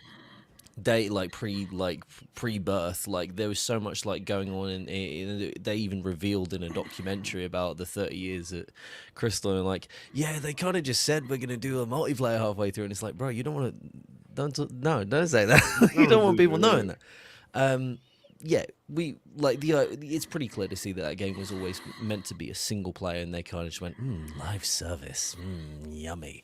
And then we ended up with which I'm still to this day, I'm still happy that it's a live service, but coming into having that as a foundation and having foundation being the foundation of the entire game was just kind of like just absurd to me. You're trying to do 2 different things and they're at odds with each other. You want to make this big epic story, which I'll admit, like the same, Taking Aim, I love Future Imperfect, I love War for Wakanda, I love the Reassemble campaign, I loved all of that stuff, and it was these big bombastic missions, but at no point did it seem like the people that were working on that side of things were like, okay, well, we need to make it work over this side of things so that, the game can make money and all this stuff that we're being paid to do can actually get made, because guess what? We're not charging for it. So that whole thing and just having that from the start was just, you could just trace it back like to today, and where they ended up going, okay, well, we can't afford to do that now, so let's do this lesser, like, more built around repeatability. And then everyone was like, well, hold on, where's my story gone? And like Monica randomly talking to a ship and then go, I'll deal with you later. And everyone's like, is that Bucky? Like, no, it's just the complete and utter like lack of like actual coordination between whatever team is doing what, and the voice line is over there. Like, it just started deteriorating over time. It just got worse and worse and worse. And what we were all like, come on, we just one win, just get us that one win. And it just never existed. Never, from day one, it could just not get past its own issues that it created at the start. And I think that's just synonymous with the entire game, right?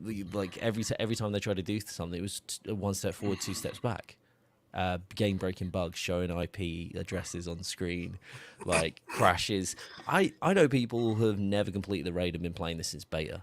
because not because like it's not because like Billy No Mates. It's literally because like every time they've tried to do it, they're either PS4 or older console or whatever can't manage to actually like all the particle physics, because you haven't got the options or accessibility options to turn things off, or you haven't got things that you can like play around with. You haven't got join in progress. I don't know. Maybe join in progress in a multiplayer game that requires you to literally be in the same activity to be able to get through the thing might be a fucking idea. Who knows? And just every time you thought, like, if they just get that done, they just get that done. And it never, ever got past that line. You're like, come on. Until, like, for me, the last update. The game, I played it today. And I had a blast. Because I went through it. I hardly had any bugs. Like, I went through it, and it was like the end game like loop is like actually interesting now, because you know what? They implemented all the things that we've been telling them for the last 18 like months to 2 years. Hey, make this fun. People like it more, might play it more. Crazy ideas. I will say the good things, like the camp, as I said, the campaigns, amazing. Absolutely love them. And I think genuinely, I don't think that it was always. I think from a financial standpoint, it was the good idea to not like carry on making that kind of bombastic content, but I also think it lost so much character and things that we actually fell in love with. Again, when you booted up the campaign for the first time, I don't know anyone to turn around and go like anybody who's being objective about it, at least going that's a bad campaign, like the initial campaign. I think it'd be finding it hard push to find like a large swath of people are like, no, that's just trash, it's all trash. Right. And just as it went on, it just got everything. We were like, okay, well, that's a little bit. Okay, we got a little bit of story. That was actually quite cool. Oh, that little bit of story, great. And the Star said, you keep it consistent. If we got a story piece and of 2 hours and a character every like 3 months, I'd be more than happy. And I think they could have just kept going and going and going. But then like the lack of endgame content, like as an endgame player, somebody who's sitting there making guides and wanted to do things, you're just doing the same thing over and over again, and that's fine. Like if you give me something meaningful to do, you give me something interesting to do, something to chase, anything like that, but none of it was there. It was never there. And it's a looter. And then you kind of sat there going, okay, well, you built this thing to be the post-campaign, to be a looter, and there's just nothing there that's actually interesting or you want to run. Now, I was just like hooked on just doing the activities, right? But I'm not the target audience. You want, like, I'm like probably like more of a hardcore player with like a few thousand hours in the game. Nobody plays. The amount of people that play games like that's so minuscule, like 3 to 5% of an entire like player base. You have to cater for everybody, and they just didn't, and they wouldn't listen to. And I cite Johnny Walker as this consistently telling the devs to their faces, guys, you have to cater for the casual players and the solo players, the people that don't have the better connections, the people that can't like link with other people. Let them do the things so they can actually progress in the game. Otherwise, they'll stop playing. And guess what? They stop playing. But now, all that stuff that Johnny was like pitching for is in the game in its final update. It's finally at a state where it's actually playable and enjoyable for endgame players, and it's over. There's nothing else to it. Like what? Like, why didn't you even try this? I mean, me and Miller talked about why didn't you try free to play? Just try it. Like, what's the worst you can do? Just literally try it, give it a go, and they just wouldn't move out their own way. And I think that's like kept doing this, like the things that they want to do. It's the game that they want to make, and I think you don't make a live service without a community, and you don't make it without listening to the community. You look at every game, Destiny, you look at even Warcraft, like so many of these like games like made changes that were like listening to their community going, actually, do you know what, you might be on something. Destiny made a freaking entire like endgame dungeon based on a freaking exploit that someone found. They didn't like patch it and ban all the content creators. They went, oh, that's hilarious, we should do something with that. But just, I don't know, it's just complete disconnect. And I think that kind of leads into the ugly side of it, wasn't it? It's like you're saying, everyone pitching against each other at the end. Some of it rightly so, some of it maybe not so much. But at the end of the day, you just get to the point where everyone's fighting each other, and it just gets really bitter and horrible. And everybody kind of just doesn't like Star saying, like you want to like the games to succeed deep down. You want it to work because you want to like this thing that you've invested time and love and energy and passion into to work. But then you're like, the time and all the people that you're constantly fighting against to get this work, be it devs, be it like fans or actual fans, like people like super fans or people who are actually like haters of the game. All these people just constantly like in this like cycle because again the foundation was never there. If the game had churning out content every like month or so and there was stuff coming out all the time and like engaging things, people wouldn't be arguing. If you were giving them the things that they asked for to actually make the game enjoyable, they wouldn't be arguing.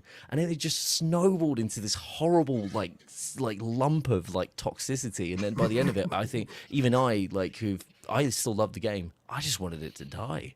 I was just like, I would never say it publicly because that's not what I want to project. I'm like, hey, we can get through this. Come on, just give us something. But then at the end of the day, you're just sitting there, just like after like turn off stream and go, yeah, no, I don't see any way forward. I don't see how they get out of this. I honestly feel you on that one. I had got to the point where I was like, just freaking die already. Please just go away. I don't need you in my life anymore. I'm feeling that, bro. Oh, that's all you got for bad, good, and ugly, my guy? Bad, good, ugly. Oh, this is going to be a while. Well, in terms of the bad, fundamentally, the combination of Square Enix, Crystal Dynamics, and Marvel games should not have come together because you have Marvel games and their just over the top bureaucracy. Then you have Square Enix, a cheap company with a complete disregard for their American studios and who have a singular focus on making money at the expense of the players often. And on top of that, they had somebody that was literally embezzling money on top of that during that whole saga. And then you have Crystal Dynamics, a company notorious for horrible management, terrible resource and time management, a bunch of unqualified, untalented people in leadership positions constantly jerking each other off and promoting each other with no accountability and burning out their devs.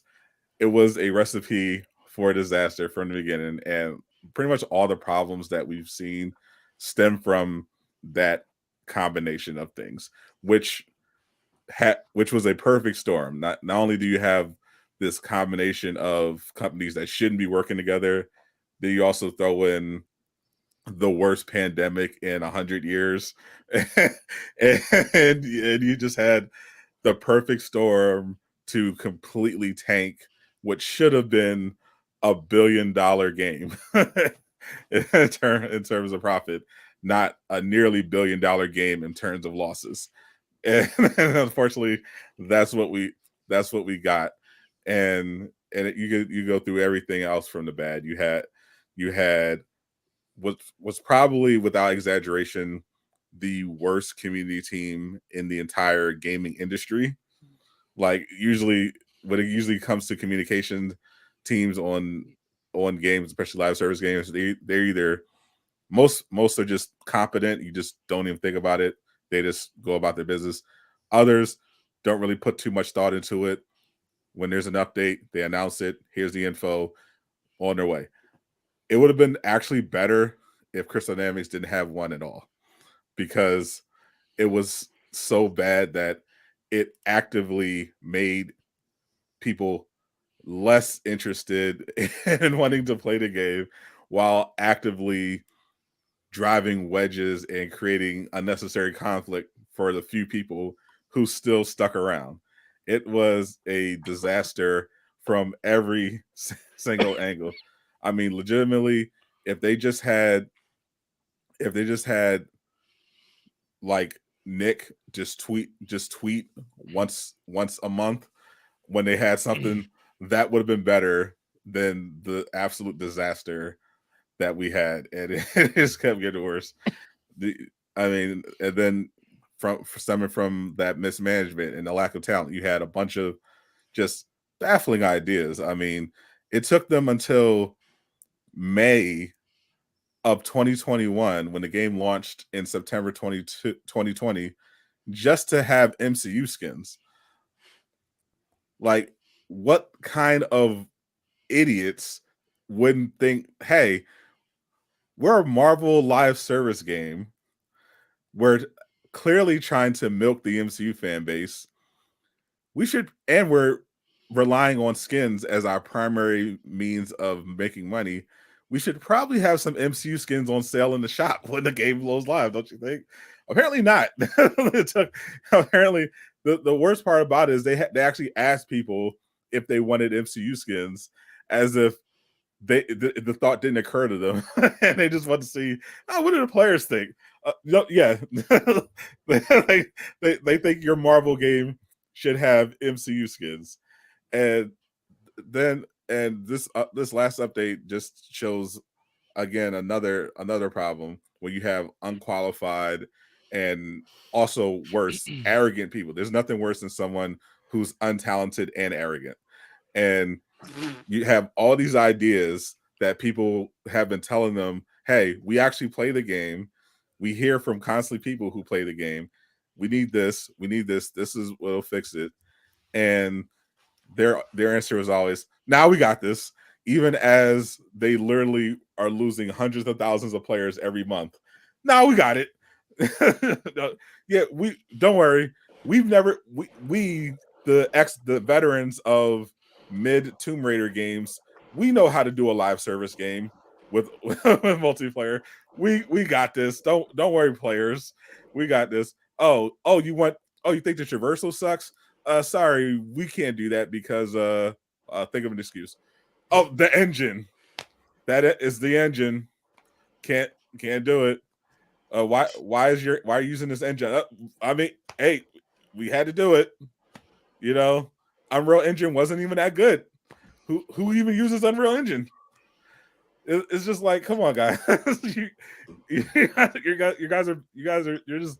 It was just so many things where you would just look at the game and think, oh, you're just really just bad at this. You're like, and it would be worse when you hear stuff behind the scenes like, hey, we should have in this this is a live service game. You're selling emotes in the shop.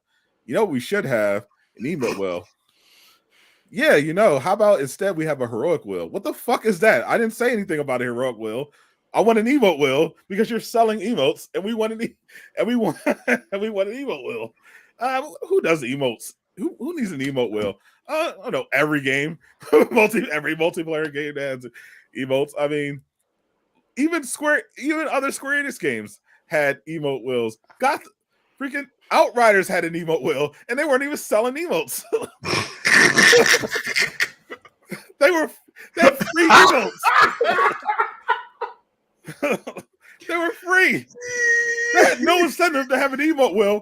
They just had it because they had game developers who actually played the fucking games that they were developing and said, hey, you know what players in the genre like? Emote wheels. They like to use emotes. Surprise. I mean, Fortnite, game that literally prints money, a big part of that money is emotes. When Fortnite does Marvel better than you, it's a problem. It's more of a Marvel game than Marvel's Avengers ever was. To this day, you still don't have a moment in Marvel's Avengers where if you're an Iron Man fan, you want to see Tony go to the suit. You could do that in Fortnite. you could do it in Fortnite. Made in Unreal Engine. And Imagine. but if you want to, your options for Iron Man in the emo shop in the cosmetic shop are slow clap, which they tried to charge $10 for. I'm not slick. They're not slick. I saw that. I saw when they did that. Just random stuff. It's just like they could have done so much. They left so much money on the table because of a combination of them just not knowing what they're doing and just refusing to listen to the players, especially after the whole booster fiasco, where they really completely just turned on on the community because heaven forbid someone Babylon's fault. Heaven forbid someone actually said, "Hey, remember that time where you said you would only ever charge for cosmetics?" Hey, Bob, remember that time when they actually had a call with us to talk about that? And we asked them very specifically if they were going to sell these later on. And they were like, probably not. Yeah. I tell you what, I love PR language for people who can't do PR language. Because you know they've been told. You've been told to say something a certain way. You go, we would very much like to discuss with you the topic of what does that say? That's when, as Jay said, literally as soon as we were in the call, they would go, we don't at the point in time we are not planning anything specific around charging for boosters. We don't announce okay, things. and you're not planning to in the future. Jay, both me and Jay, we literally, it was a point of grilling. We were like, so we're definitely, just so we know what we're telling you. Yeah. When they're never going to be paid, because obviously that was the idea. The only thing is paid is cosmetics, otherwise, because that gets like pay to win, doesn't it? They're like, yeah. We're not planning to at this point. And then turn I around. swear there's someone behind them. I swear, no, I don't even think it's real. I think it's literally like there's someone behind them with a camera going, say it. Like seriously though, how do you go from it takes too long to level up to you can level up fast by buying these boosters? You know what I mean? You're being the players are overwhelmed. They have too many skill points. The best we want to part offer of that whole more clarification drama, on details. Pardon? Yeah. No, go ahead. I was about to Well, read their explanation on it. I was gonna say my favorite part of that drama was when the statement about like the players are confused and da. So the announcement channel on their official Discord, it's all just like regular messages, right? And then that one had clearly been like emailed to them and copy and pasted because it's in like code. Like there's like this thing on Discord where like it's not like a regular message, it's like its own little thing. So there's like all these weird like line breaks, the formatting's all different, and it's like filled with industry jargon. Like it was like talking about like the ratio of dings and ding. Here you go. And it's like this is so clearly just email. Like this person has never spoken to anyone in the community, like whoever wrote this. Never. You know what I mean? It's like, I don't think you're the person to answer that. But also, like, who is? You know? The person with the gun behind the screen, like Bob said. Crystal PR guy. I actually have a screenshot of that. I just sent you, Doom. Of that Discord message. Yeah, it's like and I've been trying to track that down. I've asked like several developers that I know, I've asked like, okay, who's the dinger? I want to know, like, just to satisfy my curiosity, who wrote the ding statement? But I to this day I've never found out. One of the great Marvel's Avengers mysteries. Yep. Whoever had control over the Play Avengers account at that point. Well, that would have been Andy, but no. That's who posted it. It was Play Avengers is the one who posted it. Oh, the Discord account. Yes. That was. We wanted to offer more clarification and details on the recently announced XP change. We did not change XP to increase grind for grind. Like, look at the first paragraph's formatting. What is that? Yeah, if you go look at the other Discord, this is in the announcements area. If you go look at the other Discord messages, the text is all different too. Like the font and everything is different from what you're seeing here. This is literally copy and pasted from Notepad, it seems. What the fuck? I don't know who cares. It reminds me actually of the last couple months of their Twitter when like they would announce something. Usually like the schedule was off by hours. So it'd be like, here's the new blog post, and the blog wouldn't be live for another 2.5 hours. So the link would just be dead, and all the replies would be people like roasting the 404 error. And so anyways, oh, sorry, the ding threw me off. Now I forgot. It's like a trigger for me. I forgot. I lost my train of thought. The ding killed me. You brought up the ding. I know. It's I didn't. torture. I didn't even get to the good. I didn't even Oh. get to the good or the ugly. Oh, sorry. Well, I remembered quickly. God damn, Saddam! It reminds me of their Twitter where they would like link There's a lot. like the blog or like, you know, like an external link. And eventually it was a Microsoft Outlook forwarding link that they had just copied and pasted from Outlook. Like it wasn't even the URL it was going to. They just copied and pasted the message straight from the tweet from Outlook and just dumped it. It's very funny. It's just no care. Sorry. You I know- good? You good? I know Sadat was waiting to talk, but just to that point, a hilarious thing. And if you guys don't know how like imaging law and copyright law works, this was hilarious. When they did the new site, when they had to move over, so I combed through it. I used to do this for a living. It was a big part of what I used to do.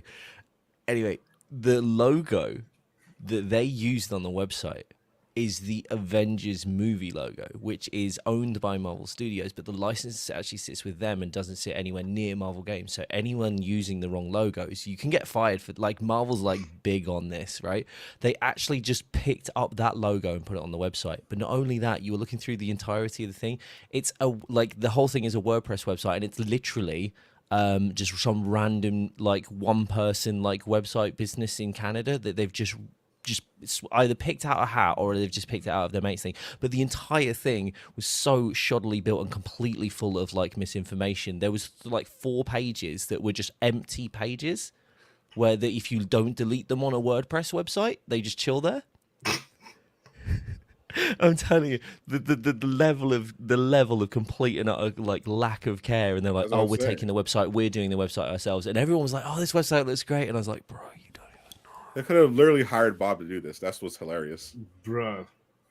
Bob spoke too much in the Discord, so it just wasn't gonna work out. they could have hired someone on Fiverr to do this, and it would have been 10 times better. I heard there was like a day recently where all the images went down because like I don't know if the folder got renamed or something, but all of the images on the website were broken for a day or two recently.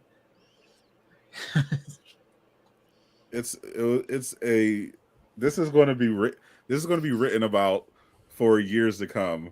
This entire saga of Marvel's Avengers, because there's just so much. You could actually write a novel, several novels, just chronicling different aspects of this level of fuck uppery that we've seen from everywhere here. I'm telling everybody here right now, like, we're going to be seeing a lot of each other over the years. Because, like, if you look at, like, you know, like, oh, like, here's what happened with Zelda 64. And, like, you know, like, there's this whole, like, industrial complex of YouTube videos that are sort of, like, unpacking the development and how things went up, like, older games. Are we going to be on a Netflix series? Yeah, we might. Hey. The haunting of Crystal Dynamics house. I mean, community was definitely a big part. I would put the community in both the good and the bad, because we got some, you know, we had some obviously amazing contributions, amazing people. We have Miller, who literally put the entire thing on his back. you had Doom bringing people together with his roundtables, and you had Jay Shotglass shilling, and it was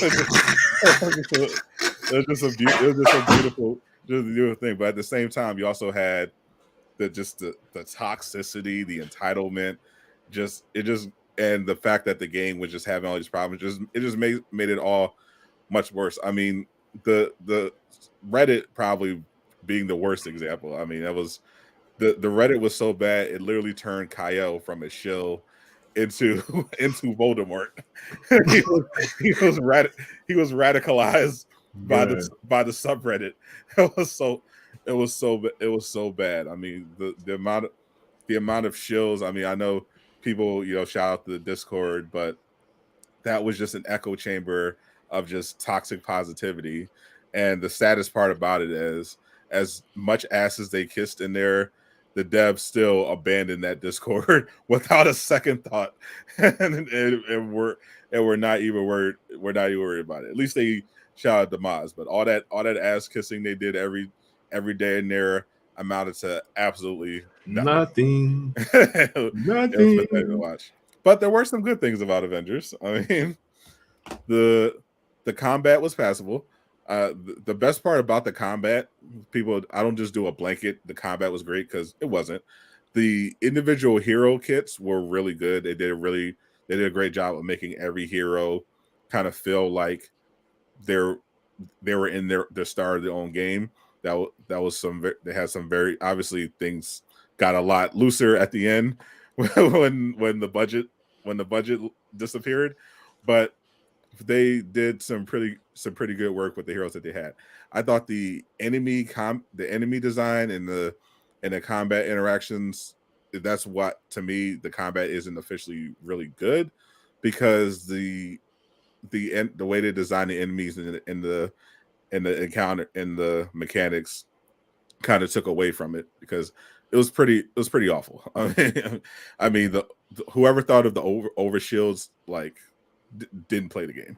Like, it was just not every great aspect of the combat, for the most part, was kind of undone by the way they designed the enemies and those interactions. But it was still managed to be pretty fun, even despite those flaws, which is a testament to Vince Napoli and what he was able to pull off. Also, the cake was pretty good, pretty solid cake. Black Widow, Kate Bishop, Jane. You didn't even see the best cake. You didn't even get to see it. I wish you could have seen it. Sadly, we did not get the green cake, but you know, we'll settle for vanilla. It was okay, and the ugly was just, I'll just say, all of 2022. It was just a complete shit show on every level. I mean, from gaslighting people about the roadmap to the lackluster content updates to roadmap to Brian Magner because fall from grace. It was just a disaster. Biggest regrets you have as far as Marvel's Avengers concerned, Jay Shockblast.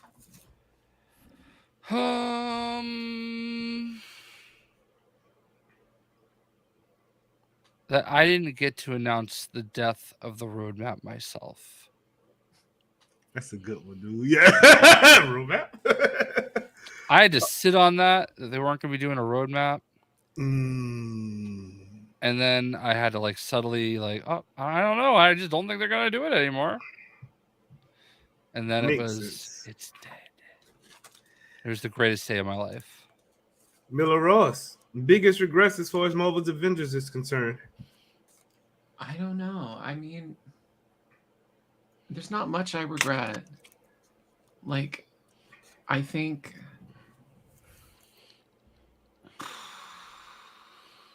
I'm going to think of something probably.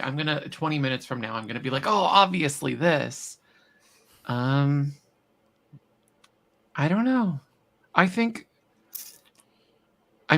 all of the issues with what I did are so at the core of what I did that to regret anything would throw the whole thing out. So yeah, I'll come back to me. On that message that you regret pre-ordering the game, would you believe it? I was in a GameStop yesterday and they had a collector's edition full price. That's what GameStop does. I think somebody just forgot that it was there. To be honest, yeah. If you rung it up, it would be on discount. Probably they just probably be free to be anyway. Jay bought hey, it. That collector's edition was a cool collector's edition. It was cute, yeah. That little whole. I got my. You can't see it, but right there, my little pictures in a little frame, and I got my Captain America right there. Bob's got it. My Hulk is right there. The bobblehead. Yeah, it was a good collector's. Anyway, sorry. Faye Walker, biggest regret. I've got two, but I need to plug this real quick before I forget and before we move on. For anybody out there, because I promised this on Twitter, there was a cheese that got patched, and because they decoupled from the servers, a lot of the stuff that has to do with objectives, that cheese is back. All right. I regret not meeting you guys and the community sooner and not getting more engaged quicker. Sorry, Sadot, are you actually real? Sadat's, Are you AI? The Matrix What came for the Sadat. hell? He's been messing with that AI a little bit too much. It's mid-journey How coming back dare from you? revenge. I am a real human. Shut up. Are you I sure? also regret love you, pre-ordering the Fade. audiobook. Are Sorry, you sure? Fed, I'm so sorry. Slight Stardust. Biggest regrets, boss. I think probably my biggest regret is just sort of taking it all a bit too seriously, to be honest. You know, I kind of just wish I mellowed out sooner. I just kind of wish, you know, I just kind of, you know, the game is what it is sooner. You know what I'm saying? I wish I kind of went through the sort of approach, you know, kind of sooner than I thought. I think my hopes kept getting up too high. I think my expectations were probably too high, a bit too late. If that makes sense? You know what I'm saying? And I wish I kind of like, you know, read the pattern a bit sooner and just went, yeah, that this is it. This is what we're getting, and that was it. I thought of one. Go ahead. I would message Kritzia Bajos in advance and tell her not to acknowledge the story. That is what I would do. The She-Hulk. Yeah, that was one regret. If I could change one thing, it would be that. Did you end up getting blocked for that, or are you good? No, we actually like had this whole interaction. It was really sweet. We buried the hatchet. I think she's adorable. I didn't even know she was on Wipeout. Fish out her episode of Wipeout. It's hilarious. She's such a delight. I love Kritzia Bajos. Okay. Bob, what you got for me? Biggest regrets, bro? So I've got two of my own, but I actually have one from a mod that's in chat, and I'm not going to reveal their name. But I thought it was hilarious. Their biggest regret was staying so long. And I'm not even kidding. Someone just messaged me that. Which I think was just brilliant. Mine's actually quite like tied to Miller's one. So you guys know Technique, Frank Miller, who was on the Xbox thing. Technique messaged me beforehand, because if you guys don't know this, not every content creator has time to play every single game, keep up with every single bit of knowledge. He reached out to me. He's a good friend, great content creator. I said, look, dude, can you give me a bit of a lowdown, a little bit of extra information of what's kind of like happened, what you think highlight points are, some of the things just to help fill in the gaps of the things I've missed, because guess what? Not everybody's playing this game. So it's like, but I'm doing a part of the thing. And so I said, yeah, sure, here's a bunch of information, here's some talking points, etc. And I never thought to go, oh yeah, by the way, don't talk about She-Hulk. And like, don't talk about these and the things, and like, here's the things that have not been announced and the stuff have been rumored, and obviously like that panned out. So that was a bit of a regret though. I didn't kind of give him a heads up. Yeah, this is why Brian never liked me. Damn. Can you set him up? I gotta tie into this when you're done. Do you want to go? I'll do my one last anyway. Go for it. Oh no, I was because you mentioned him. So when I was just in New York City for the Redfall event, I was sitting in the hotel lobby with Caboose and Johnny Rocker, and we just started talking about Avengers and stuff like that. And one of them all of a sudden is like, oh yeah, and remember that time on the Xbox stream when Technique started talking about She-Hulk? He was sitting right next to us, and they didn't know it. And I was sitting at an angle where I could see him there, and Johnny's back was to him, and Caboose was kind of to the side, and he was wearing a mask, but like I knew it was him because I've seen him before. I don't know him or anything, but he was like, I don't think he heard us either, but like it was just such a one of those like random little moments that you just couldn't plan out, you know? Yeah. And it was kind of, I talked to him after the event. I'm like, hey, you're Technique, right? He goes, yeah. I'm like, it's kind of funny. You just came up in our conversation. We were talking about Avengers and the whole She-Hulk thing. It's like, oh, they set me up. Like, I think he was talking about his coach. Bob. Not Bob. Bob. Not Bob. It was Bob. I think he was talking about his voice acting coach, and because he said it was not the first time that happened either. So unless you set him up on something else, Bob, No, it's not like so much setting him up, but I wish I'd kind of like prepared him for the stuff not to talk about rather than stuff just to talk about. But no, I think just to carry on with the thing, my only regret, and I think this is kind of like a bit of a confession in a sense. I wish I've learned actually, and I'll use it as a learning experience. I think me being as positive as I was front facing, and having the qualms behind the scenes, I always thought that was the thing. Keep a good front facing, like I'm saying. But I think for me, it did some damage to my own credibility. So I'm going forward. I'm being a little bit more like, hey, here's my full thoughts. I'm not giving you like, hey, I want to keep this like nice, like positive image out in the public eye, and then, but I'm still communicating because I believe I was in the background. I was giving the things, guys, you got to fix this, you got to work on this. This is just not good. You got to do this stuff. And I know Jay's vouched for me in the past before as well, which I really appreciate.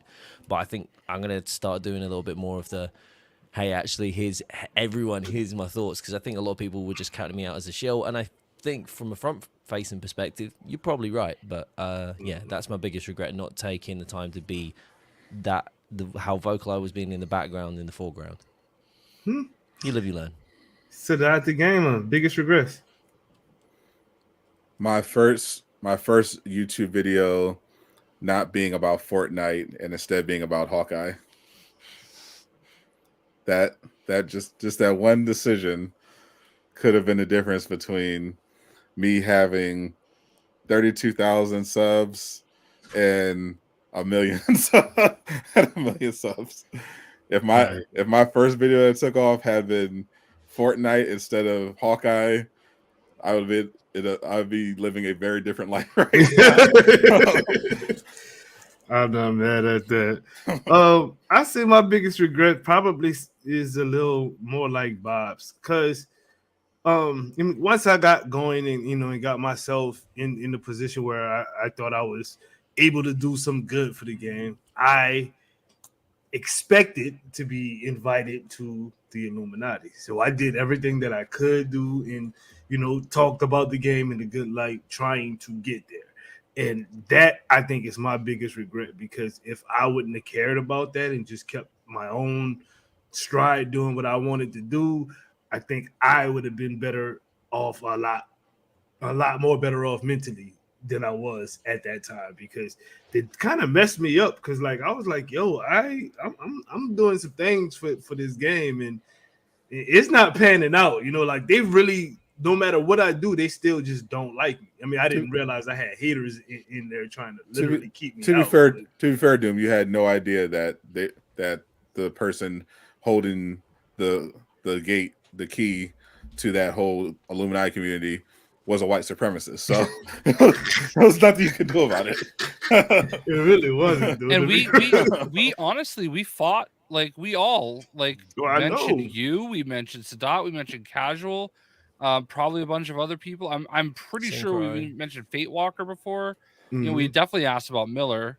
That goes back to where I was saying, I just feel like once Nell, Kat, and Andy were gone, the people that were there just had no idea what the hell they were doing with that whole thing. And they probably, if they knew how to, they probably should have just shut it down at that point. And I think they wanted to. I think if they had, I think we would be in a very different position today, in the worst capacity, because when a bunch of moderators were all gonna quit because of how they were being treated and how they felt about a certain person, they all got roped into that program as a thank you, please stick around, and they did. And I think without them, I think a lot of things would have fallen apart drastically. So I think they're fortunate that was still there at that time, and that they hadn't closed it down. How much worse could have gotten?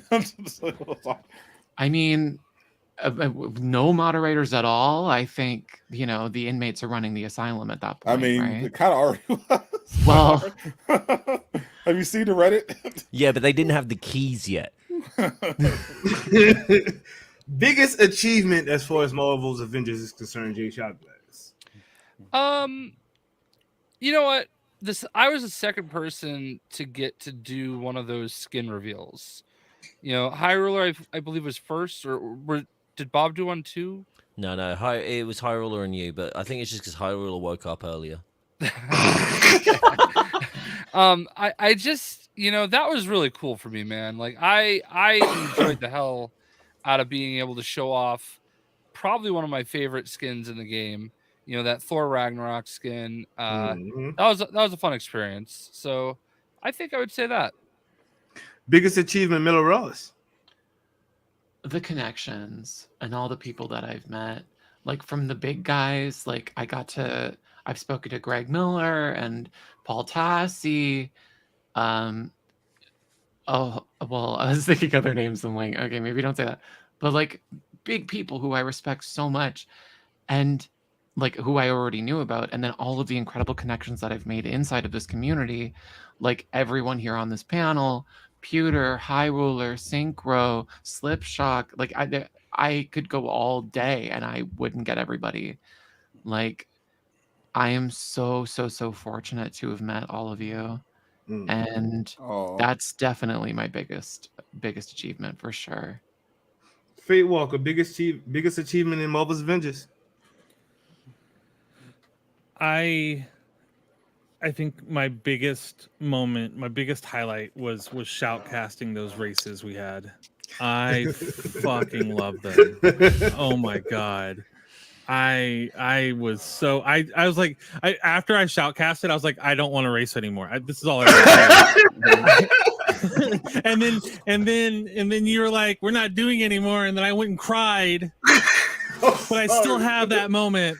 Yo, I'm sorry, bro. We ran out of people that wanted to do it. Like I know, but it was so much fun. I loved it. I was like, oh, and then I had because I played it so much, I understood so much. Like, they're Iron Man. How are they going to position themselves? And oh my god, it was great.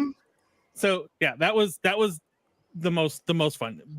Being such a small streamer for so long, and then hanging out with you guys and legends in this community, like Miller said.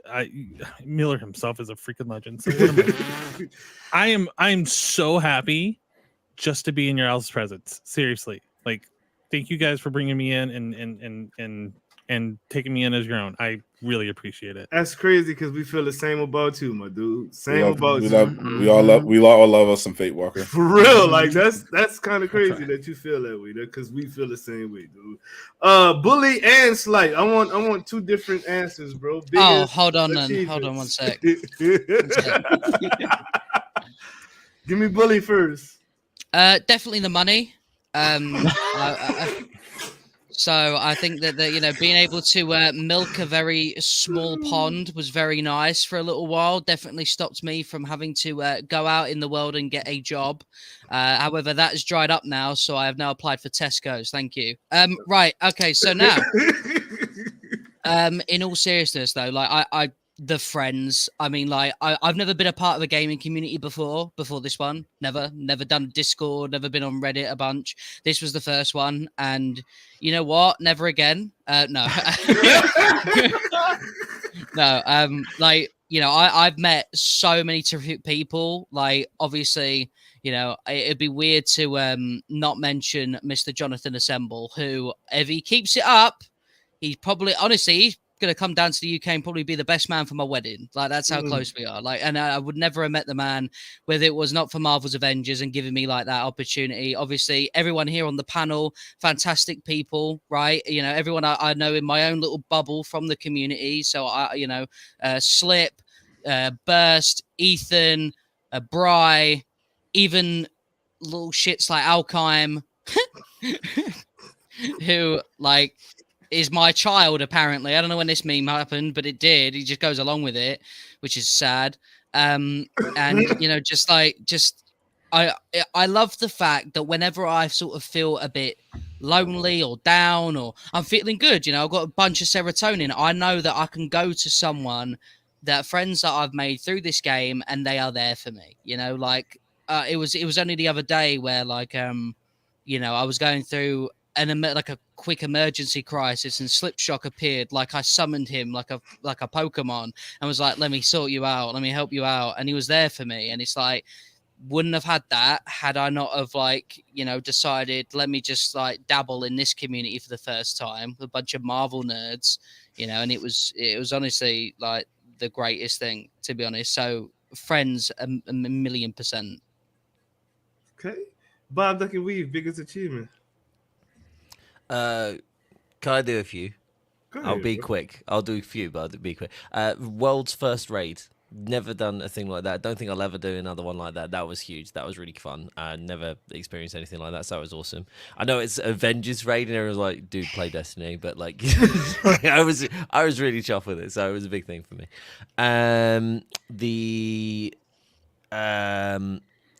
I think another thing for me was like I actually learned how to create content. Like it was like a thing. I've been full-time streamer for like a year, 2 years, and this was the first game that I was like, I'm actually gonna make stuff for this thing, and learn how to do it, and actually saw some success. So that was really cool. And I think another one being, I don't think at the end of it, even if I do feel like I need to be a bit more like honest with all my thoughts, like I didn't get torn down by all of the dead game, like why don't you play a gig, you probably like the only reason you play this because you're shit content creator, or it's like I know this, and that like as much as it gets to you, and like as much as like this constant barrage of people just going at you, didn't like stop me doing what I love. And I love that. I think a lot of us kind of had some of those moments, or a lot of those moments.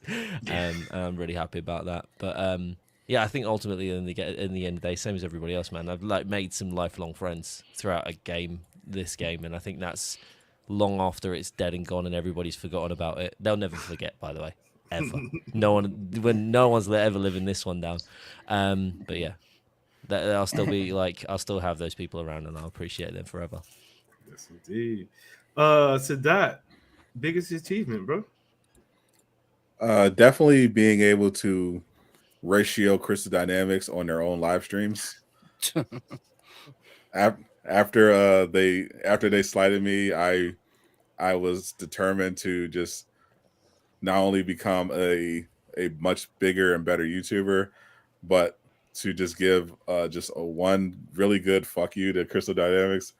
And when I was able to consistently get more streams, more concurrent viewers on their own, even when they were doing their own streams than they were, I thought that as a someone who's petty, that was just sweet looking, just knowing that more people would rather watch me come to my channel than watch them. Just seeing even just seeing those numbers, even the fact that I think I still have more concurrence in one stream than they've ever done. So almost so I was pretty fun. But that was just a larger part of just becoming a full-time content creator. That's not something I ever had really an interest in, because I didn't think it was like a thing. Like I'd watch YouTubers and it's like, oh, it was foreign to me. I was just like, oh, that's cool, but that's not something you can just do. That's just weird. And then I just decided, you know what, actually, maybe that's something I'll do. I'll just try it.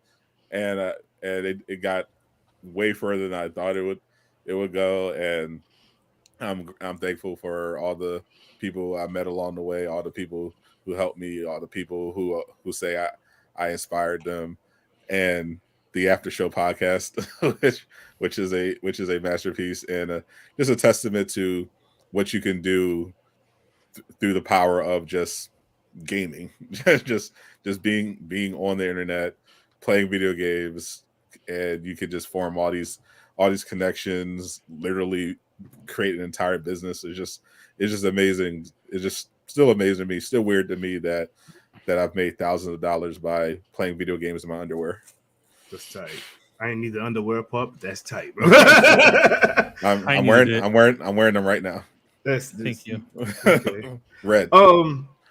Last White question trim. or whatever we're gonna call this segment for the official final Avengers Roundtable, Disassembled, or whatever we're gonna call it. But one lesson you've learned with from 2020 to 2023, which was the span of the Avengers' life. J Shock Blast.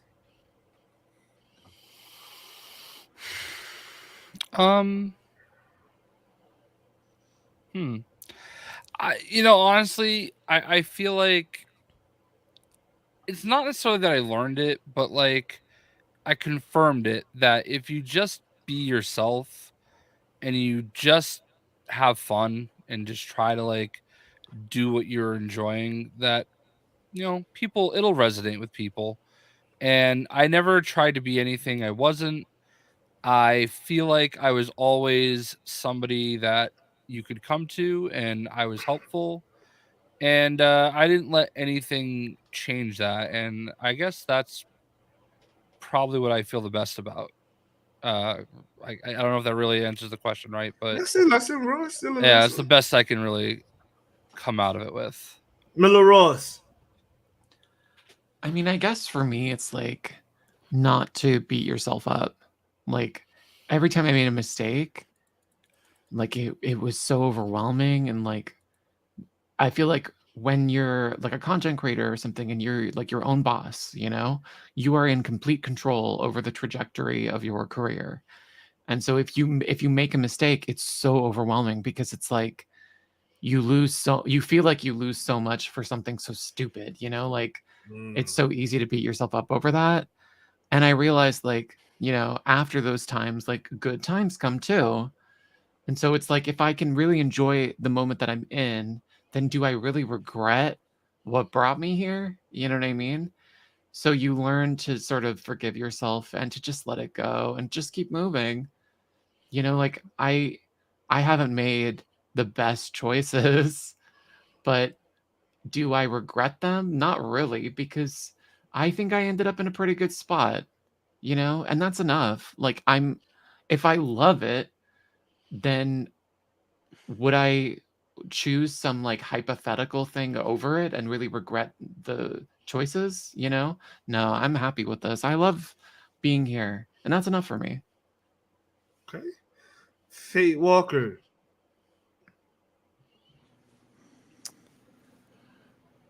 I learned to not be that asshole gamer that blamed everything on the devs.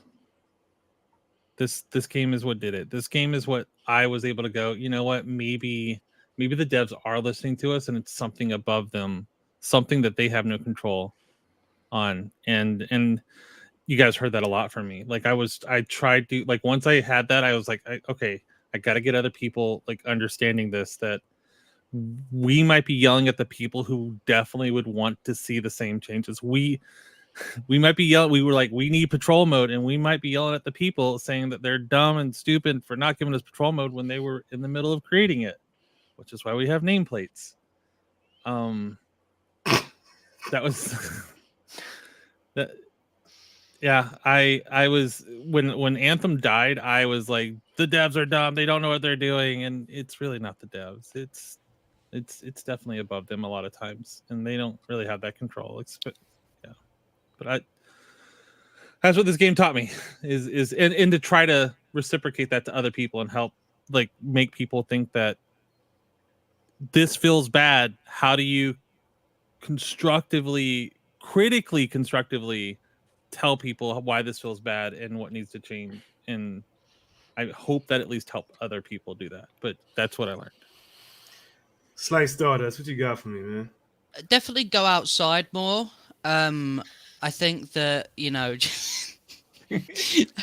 just seeing some outrageous tweets or seeing like something new pop up, and regardless of my like reaction to it, I was just like, what, this can all be solved. I'll just go outside.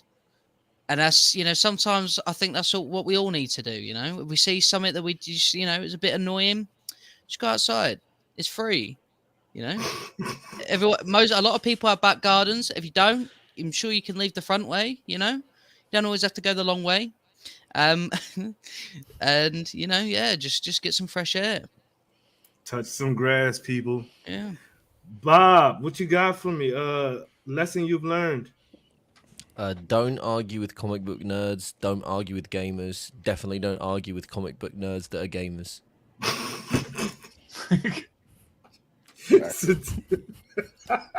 I covered all this stuff. I think I covered all this stuff earlier, but that's a fucking good takeaway. That's Bro, I life love it. I lessons love there. it, bro. That's like, for free. I love it. What you guys said that? I would say a lot of people need you in pieces in order to hold themselves together. I've gotten thousands and thousands of comments over my YouTube career. I've been on the internet a lot, and I've seen a lot of people, a lot of great people, a lot of talented people that have been discouraged, that had a lot of potential, had just these great positive outlooks, whether it's just about a game they're excited for, or just they're content creators and they're trying to find their way, and they just let all this toxicity and just this constant need for people online to clout chase off of negativity to bring them down. And I noticed that it's overwhelmingly coming from a place of just completely broken people that have nothing better going on in their lives, and they just need some sort of comfort. This is how they take comfort. They want company in their misery, and that's why I've cleaned up my channel, my comment section, my Twitter, my spaces, and I just know that if I need criticism, if I need feedback, I know exactly where to go. I have people, experts that I can go to, I can trust, like Jay Moneybags or Bob Duck and Weave, and just to all the rest is usually noise, and you should not take it any seriously. Just like Bob said, definitely don't jump down and argue, because there's nothing is going to come of it. Like especially these content creators, I'm sure you get all sorts of hate-filled comments all the time, and I've seen them all at this point, and they're none of them are valid. And so I've just learned that if you believe in something, and you're seeing people saying, "Oh, you suck, you're never going to do it, or you're bad, oh, you're an idiot," just know that it's irrelevant. They don't matter, and you need to just focus on doing what's best for yourself. Amen. So, with us wrapping this up, I'm gonna go ahead and read off some of the comments from the beautiful people on Twitter that wanted to say goodbye to Marvel's Avengers. First comment is from Early Memory. Goodbye, Marvel's Avengers. Thank you for all the amazing games and community. Mr. Bigelow says, I feel like Avengers has never been in a better state, honestly. Now we can see the game the way it was meant to be released, without all the cash grab, time gate nonsense, with characters being faster. It feels more fluid, and I have every takedown, so now combat is less predictable. All right. Rusty Gamer says, goodbye, Avengers. You gave me and my friends so many good memories and laughs and what the F moments with the bugs. Jetstream Shark is literally just smoking on an Avengers pack right now. That's what he's doing with his life, smoking an Avengers pack. All Father Media, he changed his name again. Anyway, it says a victim of its own ambition, but brought together a great community. So thank you, Avengers. Johnny Rocker writes, it's dust in the wind, dude. It's dust in the wind. Flux away immediately. I spent way too much money and time during the droughts, but hey, I managed to find people I can say are my family to me. Red Blue Blur, till the next Marvel multiplayer game, we reunite.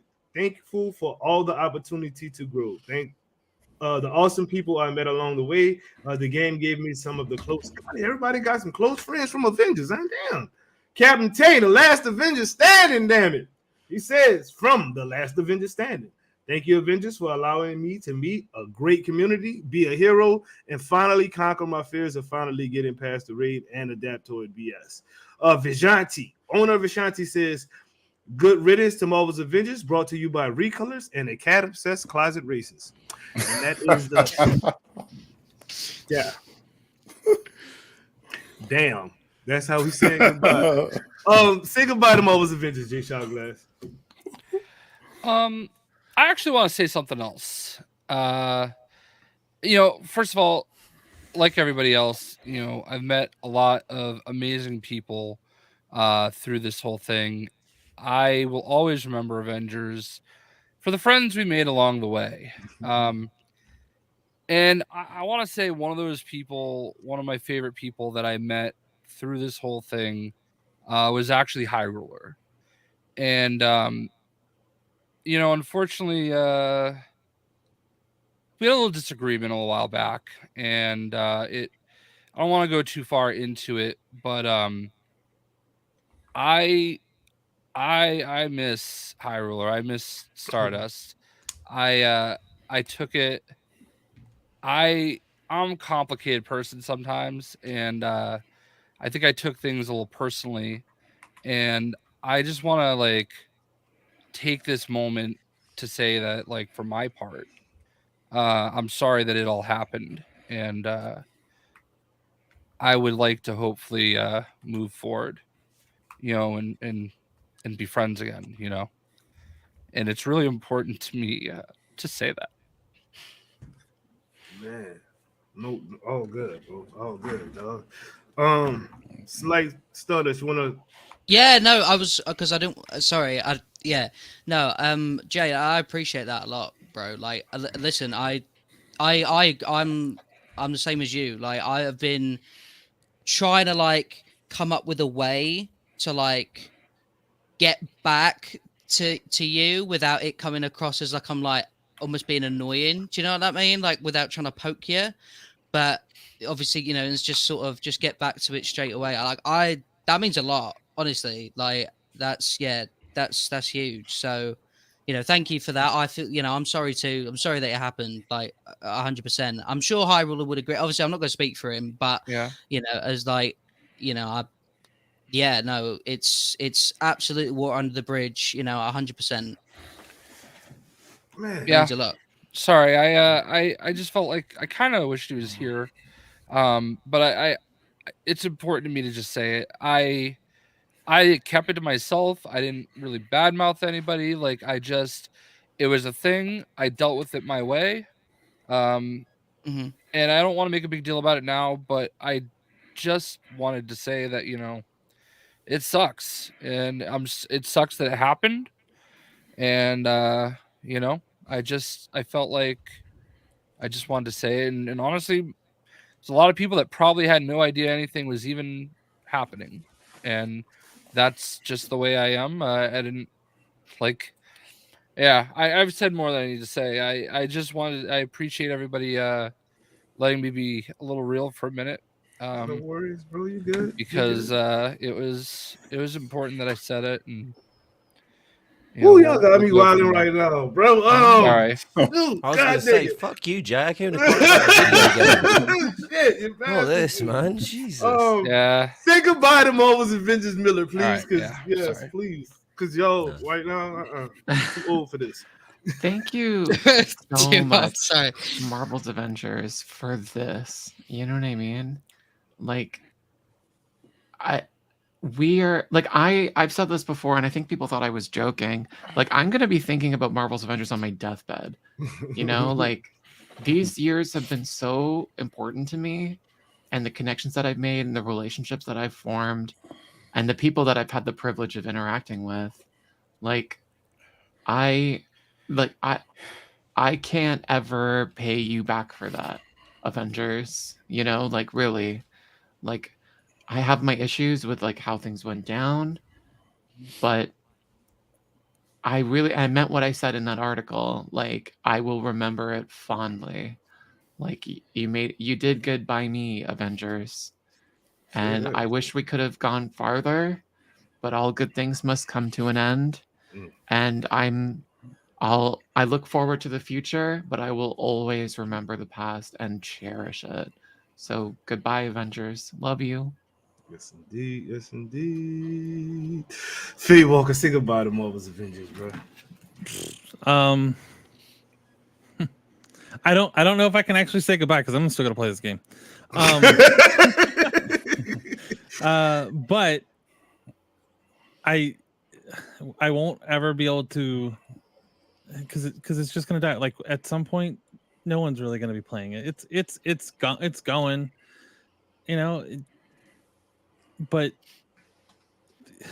through the literal ashes of the foundation engine that this game was built on, we have made an incredibly strong foundation of a community.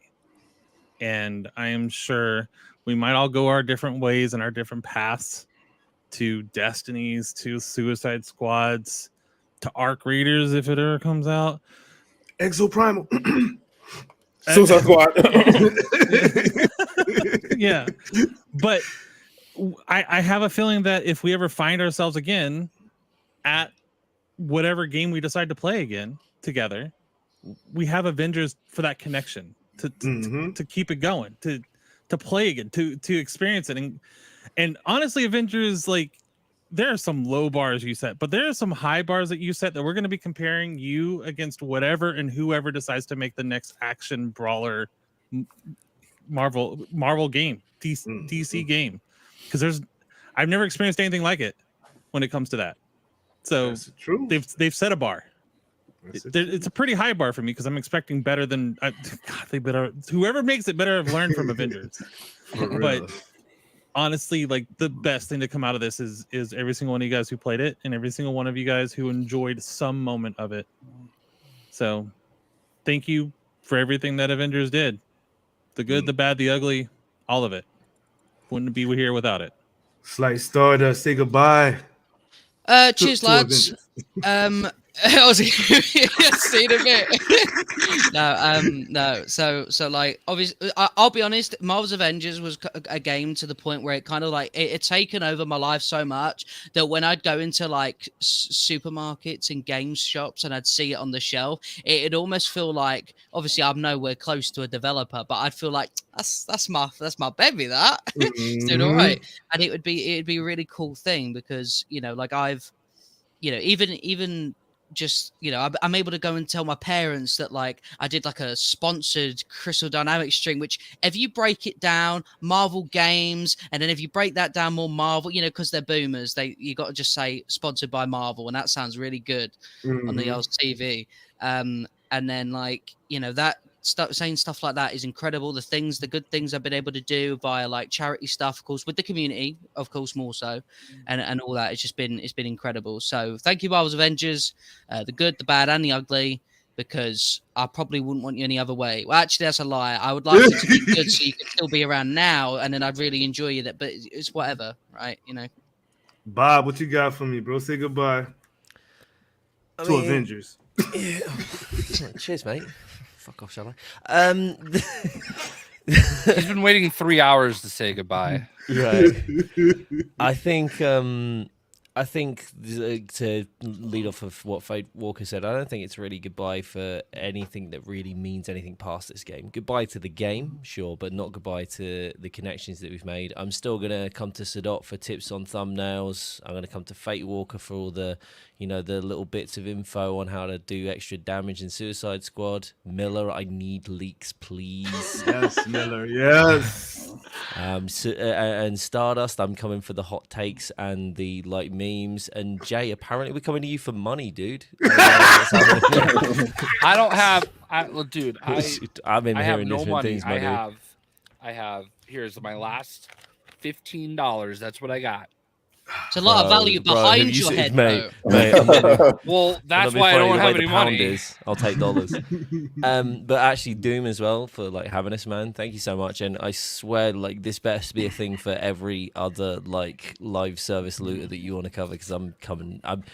I realize it's 3 a.m. for me right now, and I pretty much don't stay up for anyone except from Destiny 2 for that right now. So it's you and Destiny 2. It's a high bar, my dude. I got you, bro. Thank you, Bob. Sadat.